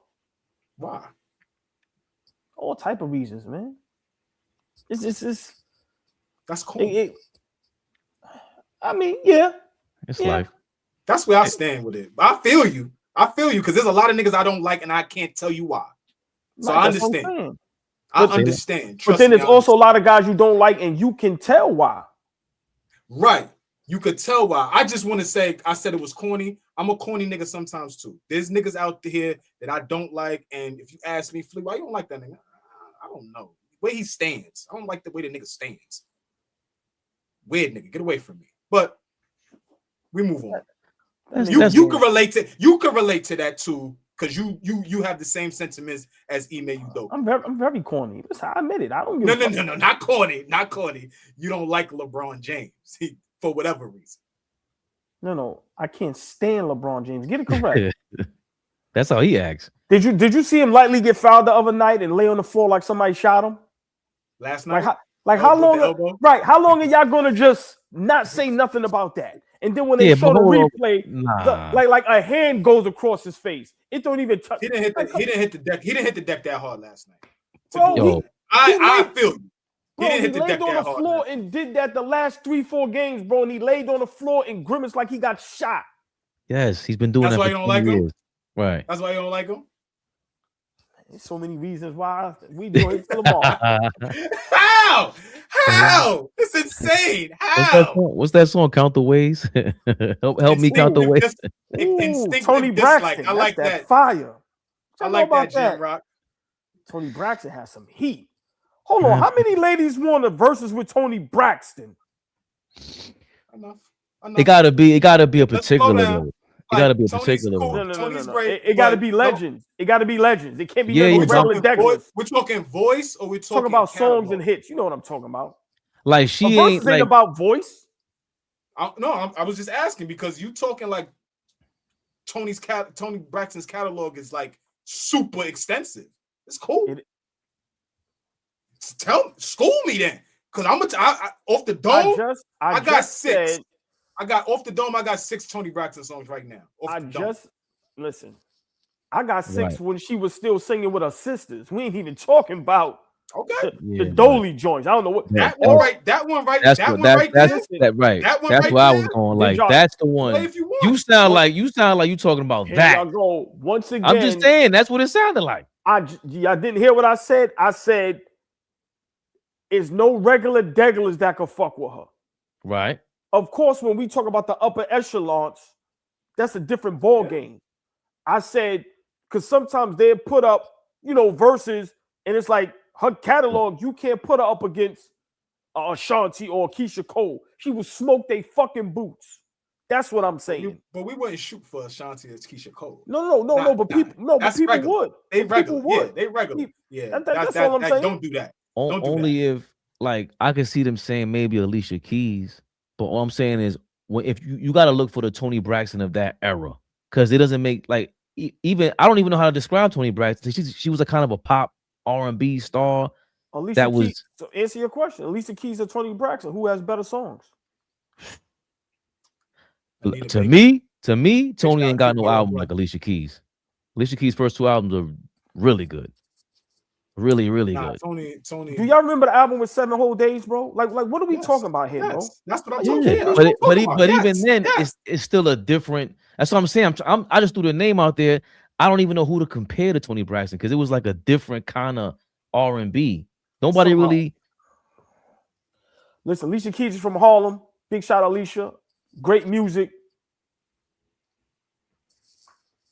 Great music. Where you going with it? Nah, this kid, come on, man. Her first 2 albums were great, man. I'm not saying it wasn't. I'm not saying it wasn't. But we ain't gonna play with my boo Toni, man. Brought that short haircut to life. I'm just listen. She broke up the Maverick. Another poor decision maker. Another poor decision maker. How about that? Another poor decision maker. You see what fuck she runs around with? Another poor decision maker. She is. Yo, this dude is dying. Poor decision maker. Poor decision maker. The hate is seeping through. He got money. Hey, Flea, so she picked right. Nigga got money. Flea on that level. Hold on, real quick. North Carolina was up. North Carolina, I didn't notice. North Carolina was up 17.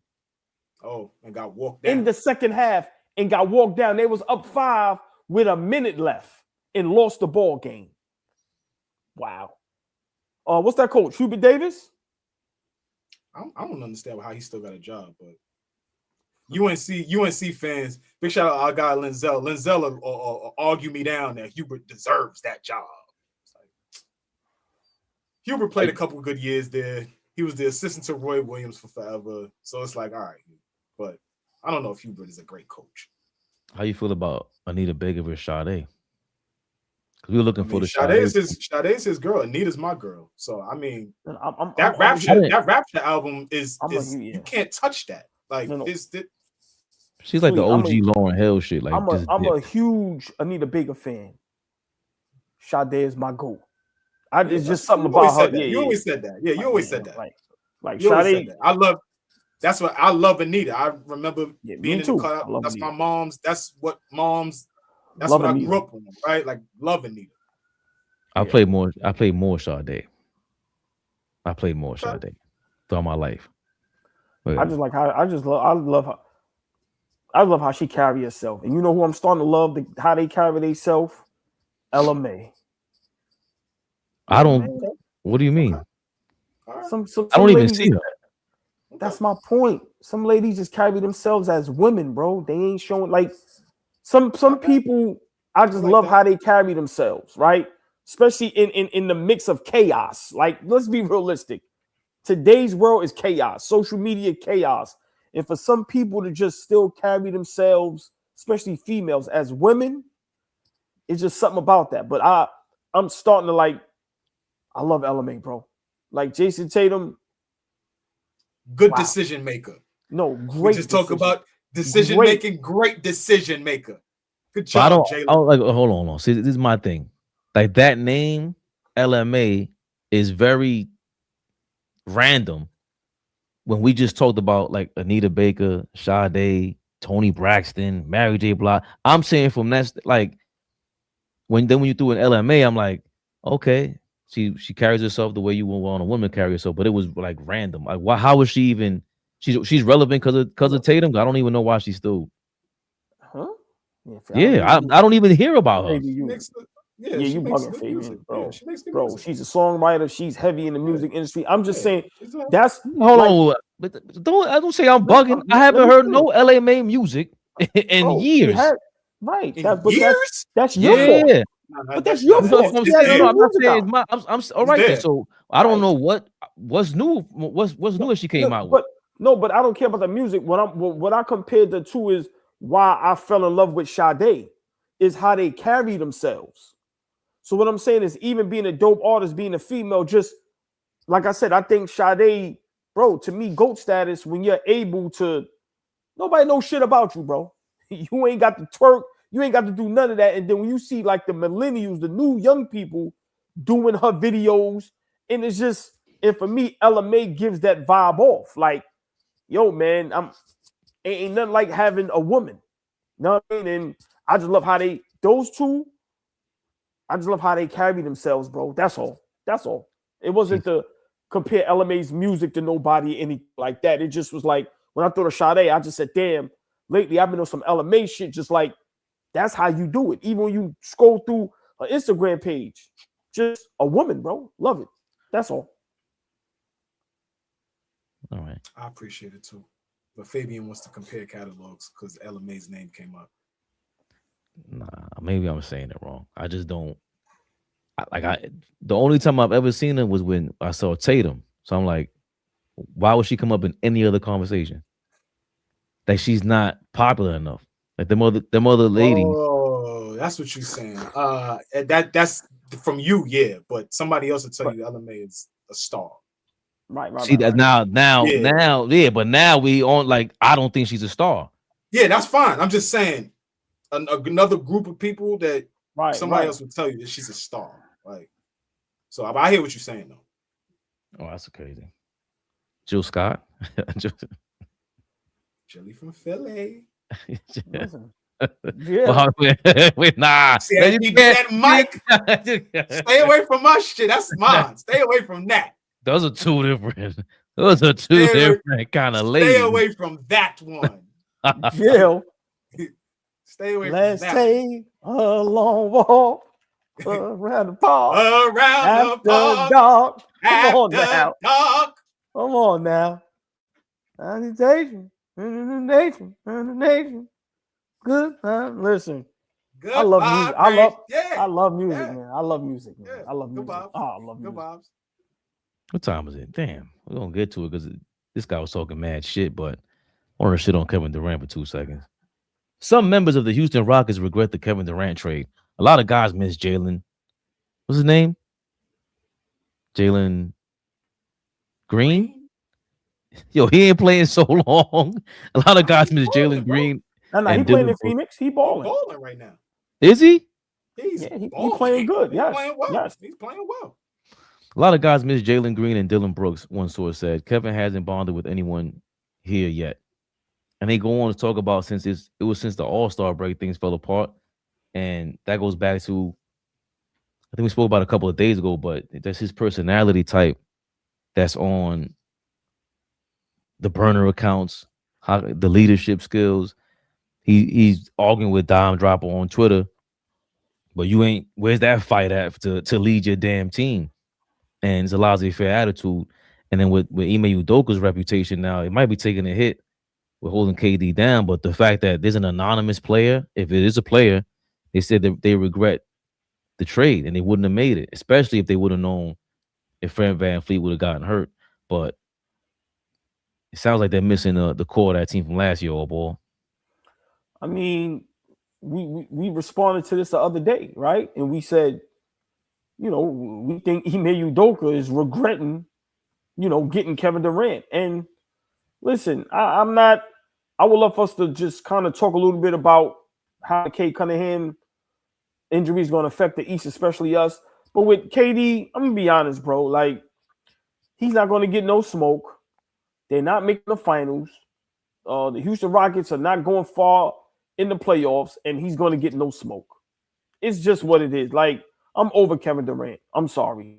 Kevin Durant legacy, even though he may act like he doesn't care, is taking a bad hit. I'm sorry. Like, this dude is just, he's a team killer, man. And his attitude and his mindset, like I said, when you see that picture from last night of him just sitting on the bench, just another team that he just fucked up. Like, that's what he does, man. KD just wants to play ball. He ain't trying to build chemistry. He ain't trying to win championships. And at the end of the day, that shit don't work no more. Yeah, I'm just over here to play ball. I don't want to be friends with you niggas. I don't want to talk to you niggas. Every time you see me on the court, he want the ball. Nigga don't give him the ball. He complaining. I'm over KD, bro. He fucked the Houston Rockets up. That's a whole fact. They had something going when they thought he would be the piece. So now we can stop with that dumb shit everybody been saying about KD. You can drop him anywhere and get the fuck out of here. That shit is a lie.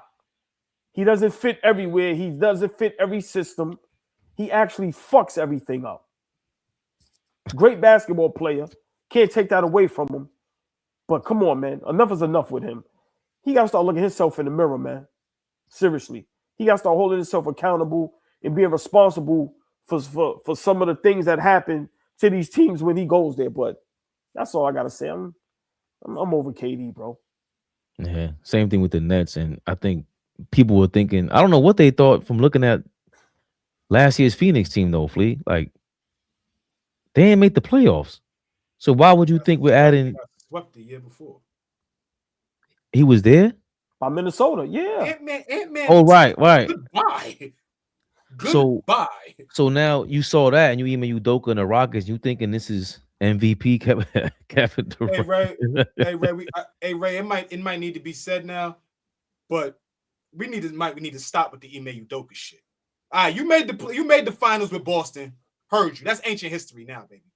Fuck you did since then. Good point. Like let's stop the charade with Ime Udoka. Good coach. Yeah. But with shit when the shit hits the fan and you know the light gets a little brighter, like stay there. What has he done? No, stay there because nobody's gonna bring this up. Nobody, no platform. Everybody's gonna blame KD. Everybody's gonna talk about Sengun. He can't play defense. Flea, stay right there. No, don't pay that no mind. Stay right there. Fuck. No. I got what I was gonna say. No. Stay right there because I already know the excuse. Should Ime Udoka be on the hot seat and on the verge of being fired? Fuck that. Let's go there. I would say no, not for that team. If it was a different team, maybe. But Houston ain't. Why not? Because Houston ain't gonna go get nothing else better. Ain't nobody gonna be clamoring to go there. So they better keep that nigga right there and just have some semblance of a good coach. Ain't no way in hell you fire him and go get what? Watch this. No, watch this. Mm-hmm. Is Ime Udoka for the Houston Rockets just a tougher Mike Brown?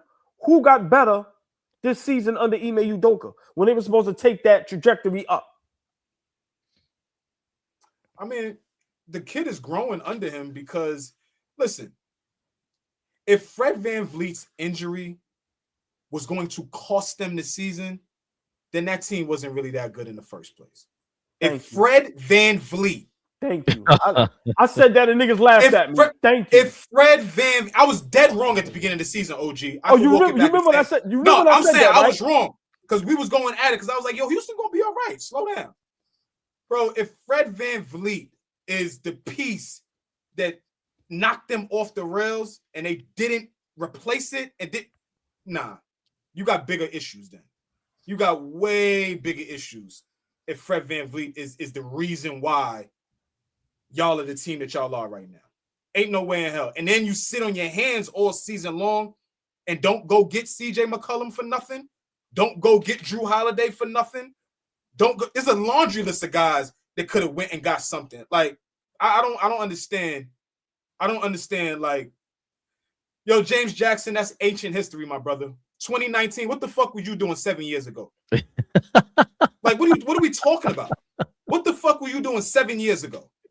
Like, miss me with that.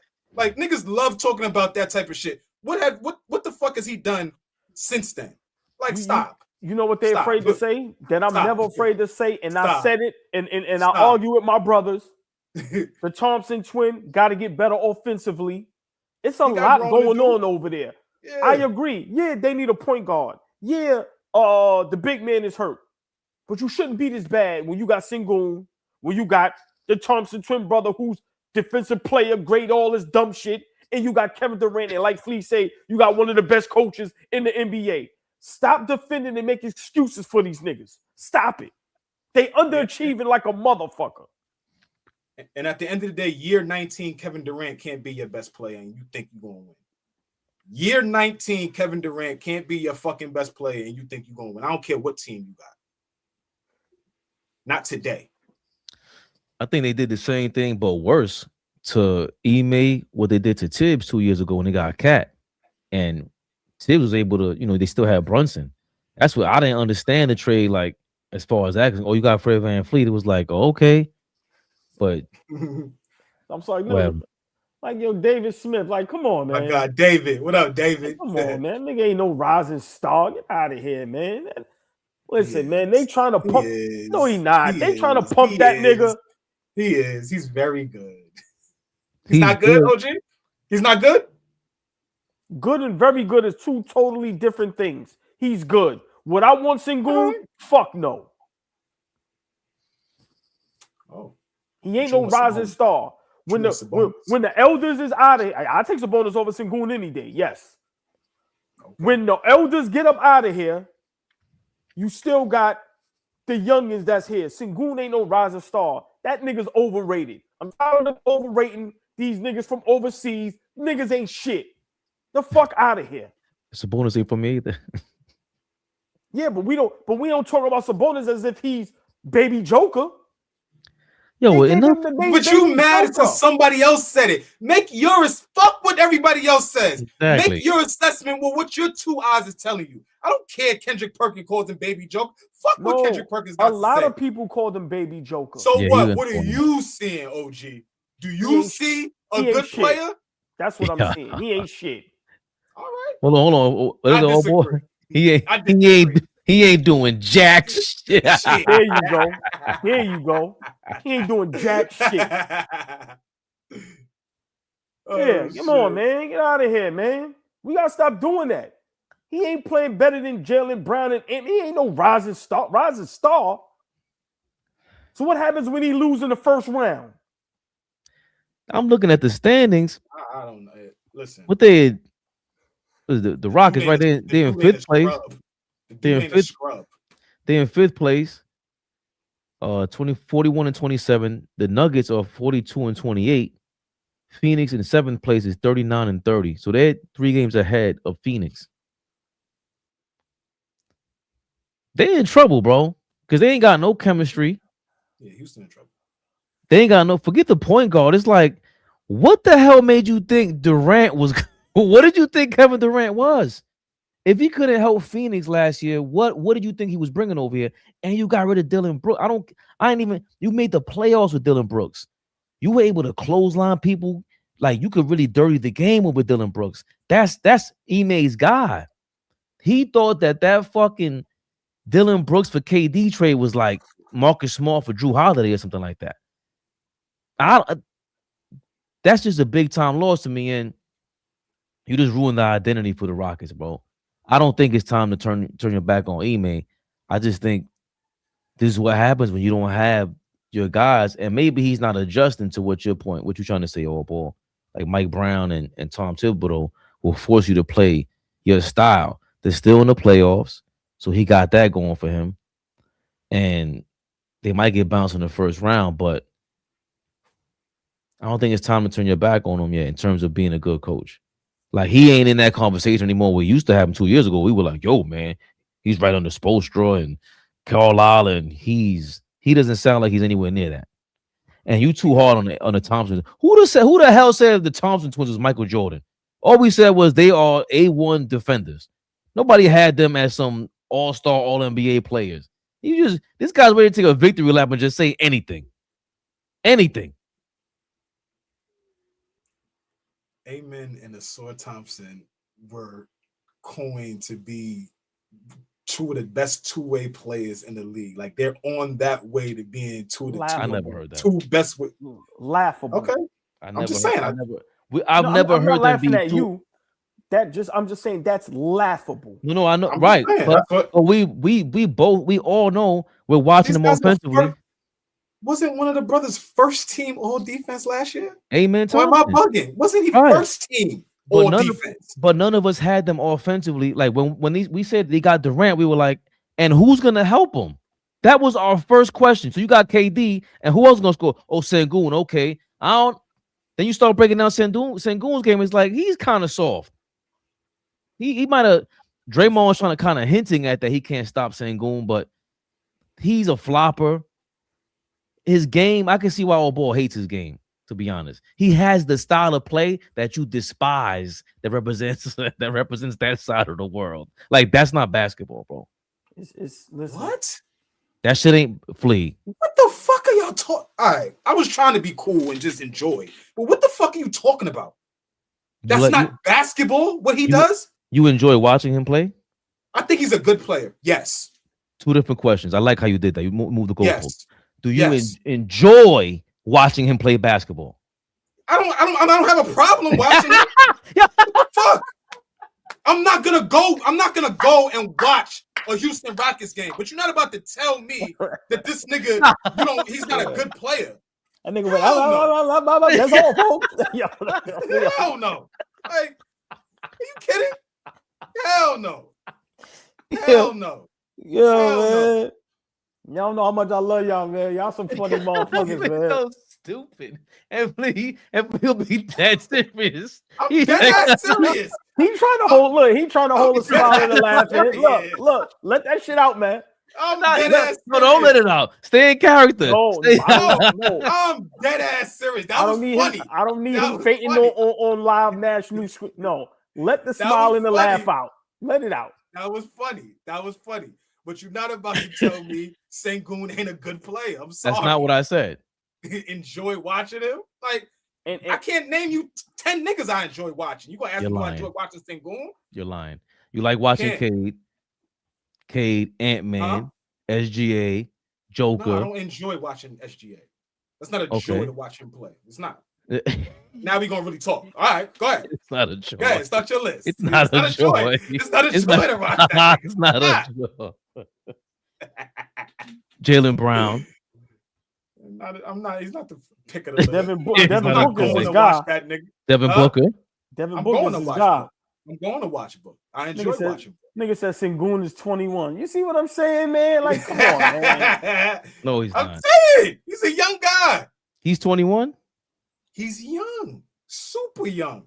That's why I be saying to OG, like, now the learning curve is so short for players nowadays, as opposed to when we was coming up and watching the NBA years ago. Today, if you ain't good in your first or second year, you ain't shit. No, and I don't always agree with that. Sengun, he's 23 going on 24. He will be 24 years old. And we talking, you got still young at that age. This is what I'm saying. This dude is young. Let me explain to y'all who I am.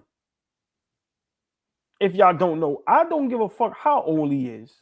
He could be 15 for all I care. We are overhyping Sengun. Is he a good player? Yes, I agree. He's a good player. But it's very easy in this day and age to be an all-star. It's very easy to be all NBA, all defense. Like, bro, ain't no defense. This shit is sweet today. That team has a problem, and I agree with Flea. We got to stop ducking the real conversation. The coach. We talk about. Ain't no structure up here. Hold on, Sam. Ain't no structure up here. This is why y'all fuck, because ain't no structure. Fabian's the moderator. He'll do his job in a second. I've been trying to be nice to Sam all night. He's starting to fucking piss me off, Sam. How does Cade impact being out? You are God. How does Cade? We gonna get there, my brother. Keep a cool booty. Impact being out the East. You'll need a moderator to stay on topic. We were getting back to that.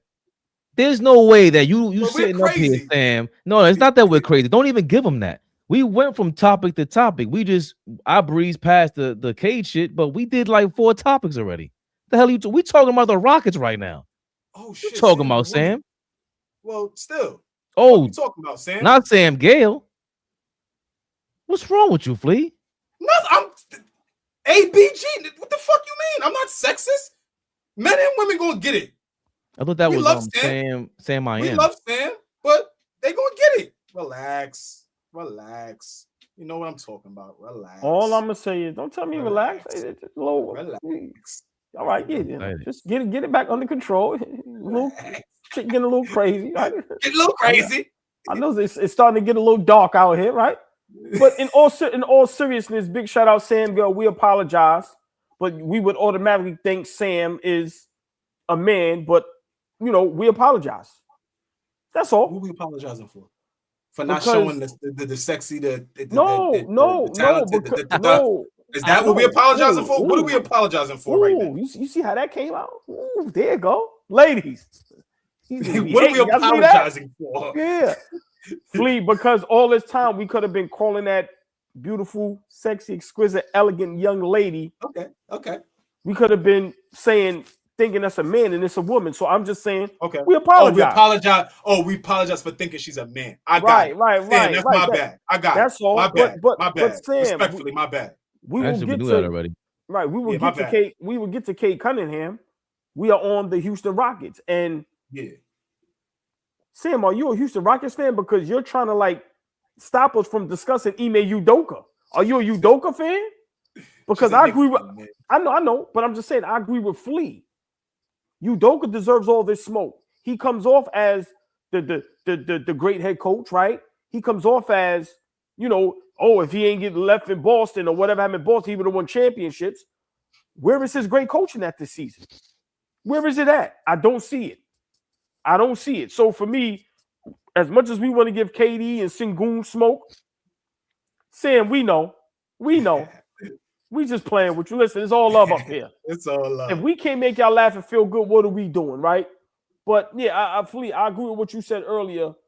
If I'm the Houston Rockets owner, general manager, and I'm not front office, after the season is over, I'm definitely having a talk with Ime Udoka. And if that conversation doesn't go correct, I'm firing him. Because it seems like he has the attitude as if I don't need a point guard. I can do this. He comes off smug like that. I'm sorry, he does. The pretentious, arrogant attitude that he carries, right? That's really his persona. Aside from rebounding, let me ask y'all a question: what's the identity of a Udoka team besides they're gonna clean the glass? Ooh. Nothing. Okay, nothing. Not fast enough. I thought Fabian would have something for me. Chat, that goes for y'all too. What's the identity of a Udoka team? Because I'm going back to the Celtics team and what they did when they got to the finals. They really were. I thought they were pressing the whole season in terms of defense. Because even the rebounding wasn't crazy in Boston. That wasn't crazy. It was Horford over there. No, but I'm talking about this team that he has. Yeah, but I'm trying to relate that to because to me, the shit that stands out the most was that him being a coach like that and you play drop coverage on Steph Curry in the finals. I'm still to this day as much as we bigged them up, I always brought that up. Bro, that was the biggest moment of your career, and you could have knocked off the fucking dynasty Warriors, and everybody knows you press up on Steph Curry. That was he got a call. That was that he had money on the game. So with Tatum and him, it was more, and it was a lot of switching, similar to what they did in the finals, going to the basket. And with Houston, it was more so, to be honest, they look like us.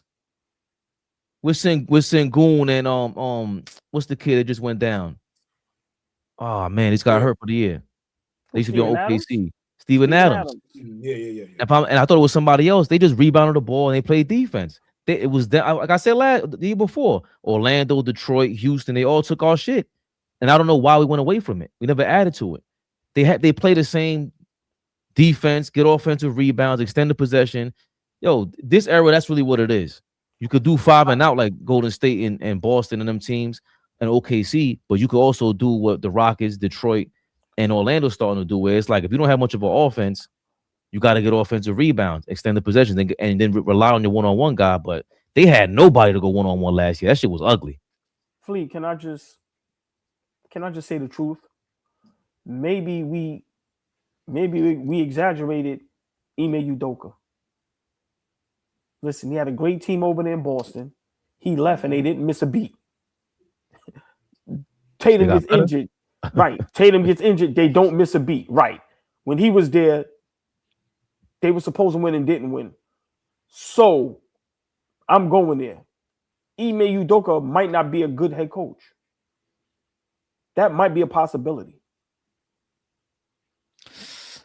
I just then that might be a possibility. This is my last point. I gotta jump, fellas. But I just you gotta keep, and somebody said this in the chat. I don't know if it was Jamrock, I don't know if it was JMNYC. I always want to give props to people in the chat. Big shout out to everybody in the chat.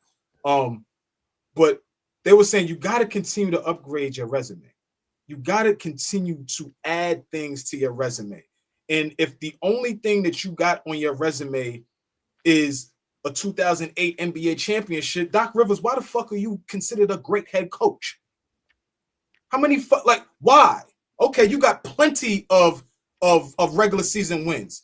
You got one championship. Why are you considered a great head coach? So I'm just bringing it to Udoka. Okay, you got that Boston team to the NBA Finals, but great head coach, solid, yeah. Any team would be happy to have him, I'm sure. But like, let's slow down with putting him. We was putting him in the breath of Kerr and Spoelstra and Carlisle and Popovich. We was putting him in that breath, and he did nothing yet. So, there's bigger problems over there than just Udoka. I mean, than Kevin Durant and no point guard. I don't know if that coach is really. He's worried about being the tough guy on the sidelines instead of actually fucking coaching. Bro, how do you not know? How do you not know to bring up? Like, why is Kevin Durant bringing the ball up?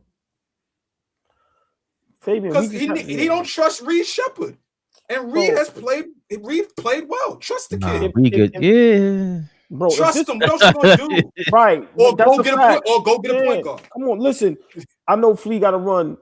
He always does this. Start some shit and got to go. He comes up with a great topic because no. You come up with this one because as this whole season, nobody's going to bring up Ime Udoka.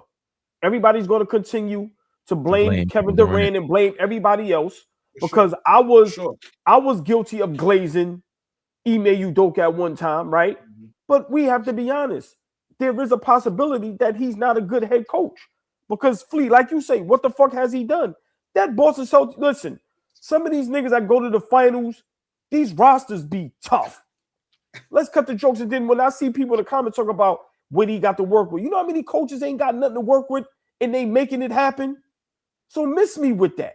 Stop, man. Listen, Ime Udoka should be on the hot seat. And if I'm the Houston Rockets owner, depending on how the season ends, and when we have that meeting, if you want to be that cocky, arrogant guy, bro, you can walk, bro.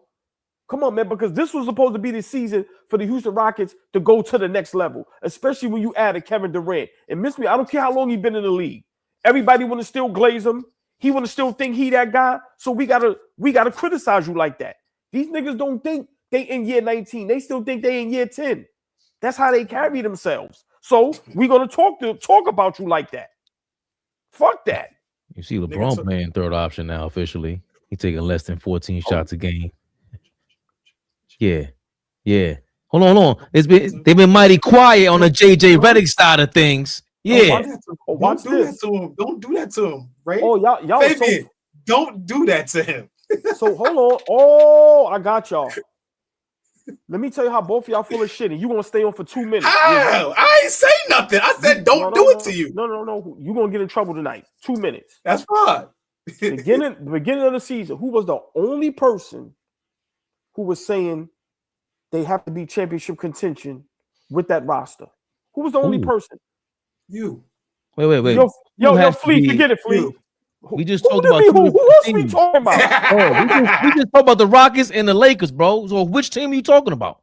Now you don't know who we talking about. The Lakers, right? I still don't have a championship contention. So what you talking about? You real good. I don't. He's damn good. You good. That was good. You almost sold me on that. He's damn good. No. OG. Look at him. Damn he's still good. trying to sell it. Leave him alone. He act like he don't. He's damn good. Look at him, Fleet. He's still trying to sell it. Go ahead. Yeah, I know. He don't want to smile. That was good. That was good. That was dirty good. K-Dot, get him. That was good. That was good. Oh man, Fleet, go ahead before you get in trouble, man. Turning things around out here, you know what I mean? They had him. They were ready to dig his grave up. JJ Redick is out here turning things around. Fleet, I'm sorry. Nah, he's doing right now. This is right on time. He's doing a hell of a job. He's getting them to play good basketball. Listen, they're third seed, 7 in a row. Like I didn't say anything. They playing good basketball. They play Luka fuck around win MVP now. After all of these other niggas is going down, no Cade. They're not gonna give it to Jalen Brown. SGA maybe, but yo, they playing good basketball at the right time. I can't say they not. I'd be lying if I said they not. We was talking about all the teams that was hot. Atlanta's won 11 in a row right now. They continuing to just creep up and play good ball at the right time. A lot of teams win a lot of basketball games. They played nobody. Name the teams. Who the teams LA just beat?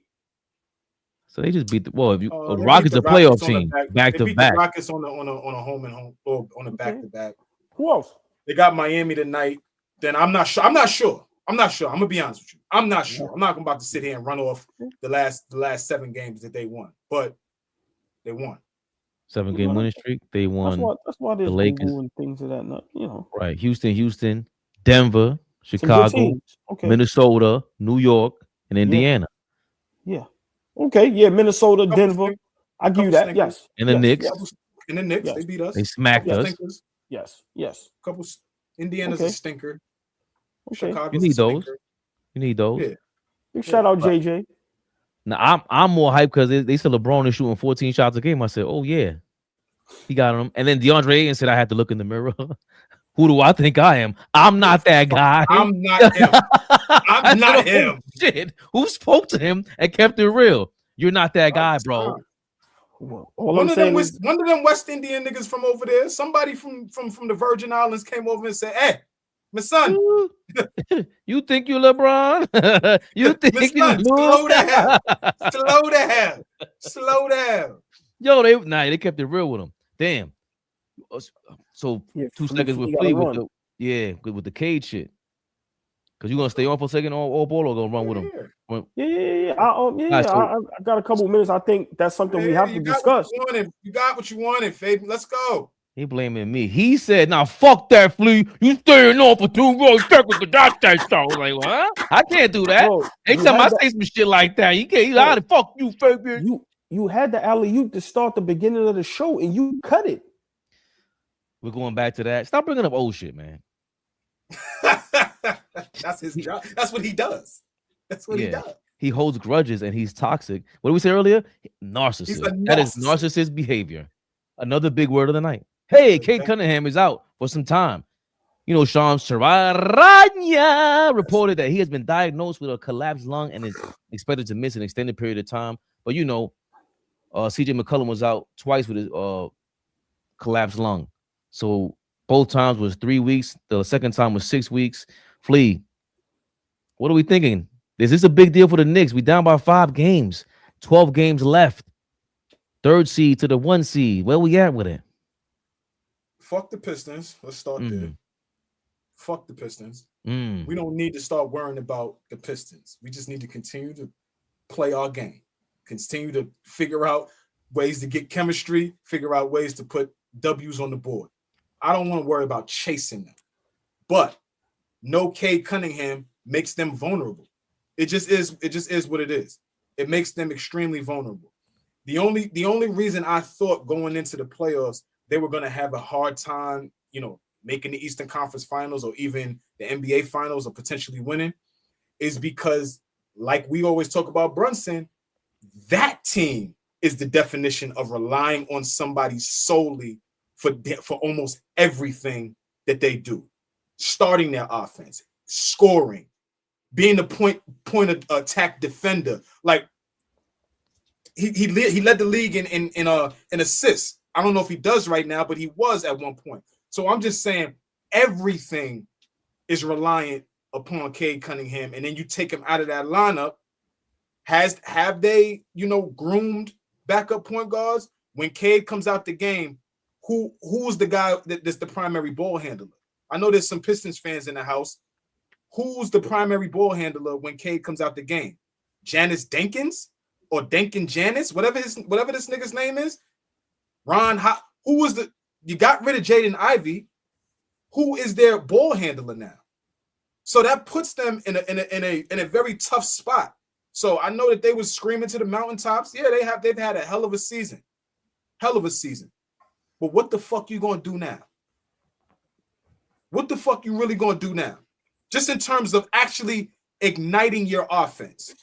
Forget igniting your offense. Just taking the ball out of bounds and say, here, create something. What you gonna do? The young niggas?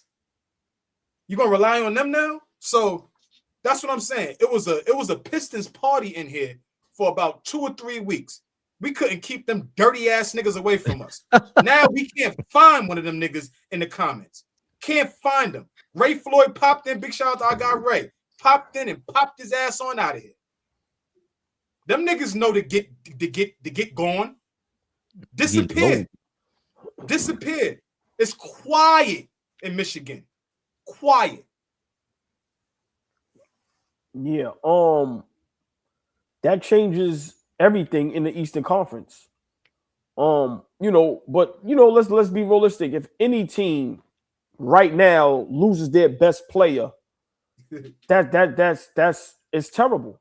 Like right now, if Boston loses Jalen Brown, if the Knicks lose Jalen Brunson, they still here. Pistons folks are still here. I'm glad they still here. A couple of them still here. Hey, big shout out to Detroit. Big shout out to them. Big shout out to them. Yeah. But this changes everything. And I hope us being the Knicks, when the shark sees blood in the water, this is where we need to get focused. Big shout out Tim Hardaway Sr. He was on the platform the other day, and of course, him being legend, played in how many, just great NBA season, how many important games he played and how much basketball he's seen. And he said, every finals, every champion, there is a little bit of luck. Whether there's someone that gets injured, or whatever it is, right? It's hard to see that nigga on my timeline run his fucking mouth. How does he know? Fuck out of here, Tim Hardaway. He has a point. I used to love beating their ass. Miami. He has a point. Me too. But the point I'm trying, right? But the point I'm trying to make. If Lee made that point, he would say, "Yo, don't kill the messenger. Don't kill the messenger." Great message. Poor message. Yeah. Sorry, to cut you off. No, it's okay. So for me, we have to see this and understand that this thing is legit. Even though I still thought we had an opportunity to win, but to me, this changes the whole East. Now it's down to 2 teams. I don't think there's no other threats. Yeah. So we really need to lock in. Like, seriously, like now it's, hold up, he might not be back for the playoffs. There's only one team that's in our way. And I think we can beat them. So I think right now, Cade Cunningham being injured, it makes our chances that much greater to win a championship. Because, like Fabian said earlier, whoever comes out the West, Denver, San Antonio, we play OKC good. I'm not scared. So, yeah, I think we really need to grasp this opportunity and understand how serious this is. Like, yo, this is the only team we might have had a problem with, and we might not even have to deal with them. We have to take advantage of this, y'all, and really got to come together and really take big advantage of this. It sucks too, Fabian, because they're going into their second year being in the playoffs not fully healthy. Like, just from a basketball perspective, they went into that last season, right, with no beef stew and no Jaden Ivey. They weren't fully healthy last year. So now they're going into the playoffs again without that sucks. That sucks for them, for sure.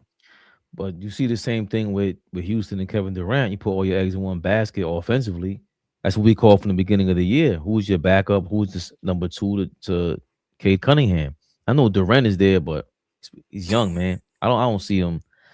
I don't know. It's gonna be tough, especially if like the Hornets make the 8th seed. If they keep the 1 seed and the Hornets keep the 8th seed, that's gonna be tough. The Hornets, they could beat a healthy Detroit team on any given night. So if you got if Cade is just coming back from injury and you got to play them, that's just a tough. I don't care what any Pistons fans say. You sitting there going, of course we think we could beat them, but this shit might go 6-7 games. And Cade is trying to get a color. Bro, what the hell is a? I keep asking, how you collapse your lung? I know your rib might have broke and hit you and punctured your lung. Like they just said, I think they said Gerald Wallace couldn't even fly on a plane when he had a collapsed lung. You can't. So how you gonna play basketball? It's very serious. Like when you hear it, you just like, oh, damn, I hope he's all right. Like, yeah, nah, I felt the same way this morning. I was like, damn, like that ain't it. That sucks. So I mean, I know we're struggling with our first or second option that actually get to play. They just never had a second option, and they never addressed it. And that's part of sports, man. You gotta do, and you traded Ivy for who? Like, I forgot the kid Kobe White was traded to Charlotte. He's in Charlotte playing well. They got 4 guys that could go for 20 any given night. That you don't want to deal with. We've seen offenses like that before, and you're a young team. Can you really forget about the Knicks now? These guys are looking to just make a name for themselves just because they just being young and dumb at this point. And they could beat you like that. We thought that's what we were playing with Detroit. When Detroit came against us last year, there was some of that involved. Like, yo, they young and dumb and they tough. And with Charlotte, reckless, but they got we talk about our roles. Them roles are defined over there. Kobe White's a 6-man. LaMelo, the Knipple, he really balances them out from the outside. They got an outside inside game. They can score from anywhere. I don't know if the Pistons want to do that for 6-7 games. Is Cade going to be ready for that for 6-7 games in the first round? And then have to play, if you're looking for a chip, it means you got to win 12 more, at least 12 more times. I don't know if his body's ready for that. Part, but I do know going into the playoffs not healthy again and not having like another option, that's probably their main focus this summer, is going and finding somebody that can play next to him. And, a reliable scorer, somebody else that could go play make or get a bucket. That's got to be on the top of Detroit's list this summer. Got to be. I told you who they need to go get. He ain't happy in Minnesota. I would go get Julius Randle. Well, I told you I want them to go get Devin Booker. Yeah. I mean, for me, I think Devin Booker is like to me, Devin Booker is the. But I just think a guy that can fly under the radar that I think fits their playing style, like you said, a playmaker, ball handler. Because I don't think, if Minnesota doesn't go deep into the playoffs once again, I think that experiment with, Ant-Man and Julius Randle, I don't think that's going to be something that Minnesota's looking to, So I think, but for me, just my last point, I think this situation, us as Knicks fans, us as a Knicks organization, we really need to lock in. Because like I said, this is an opportunity for us to just really just buckle down and really get to the fucking finals. Like, this is it.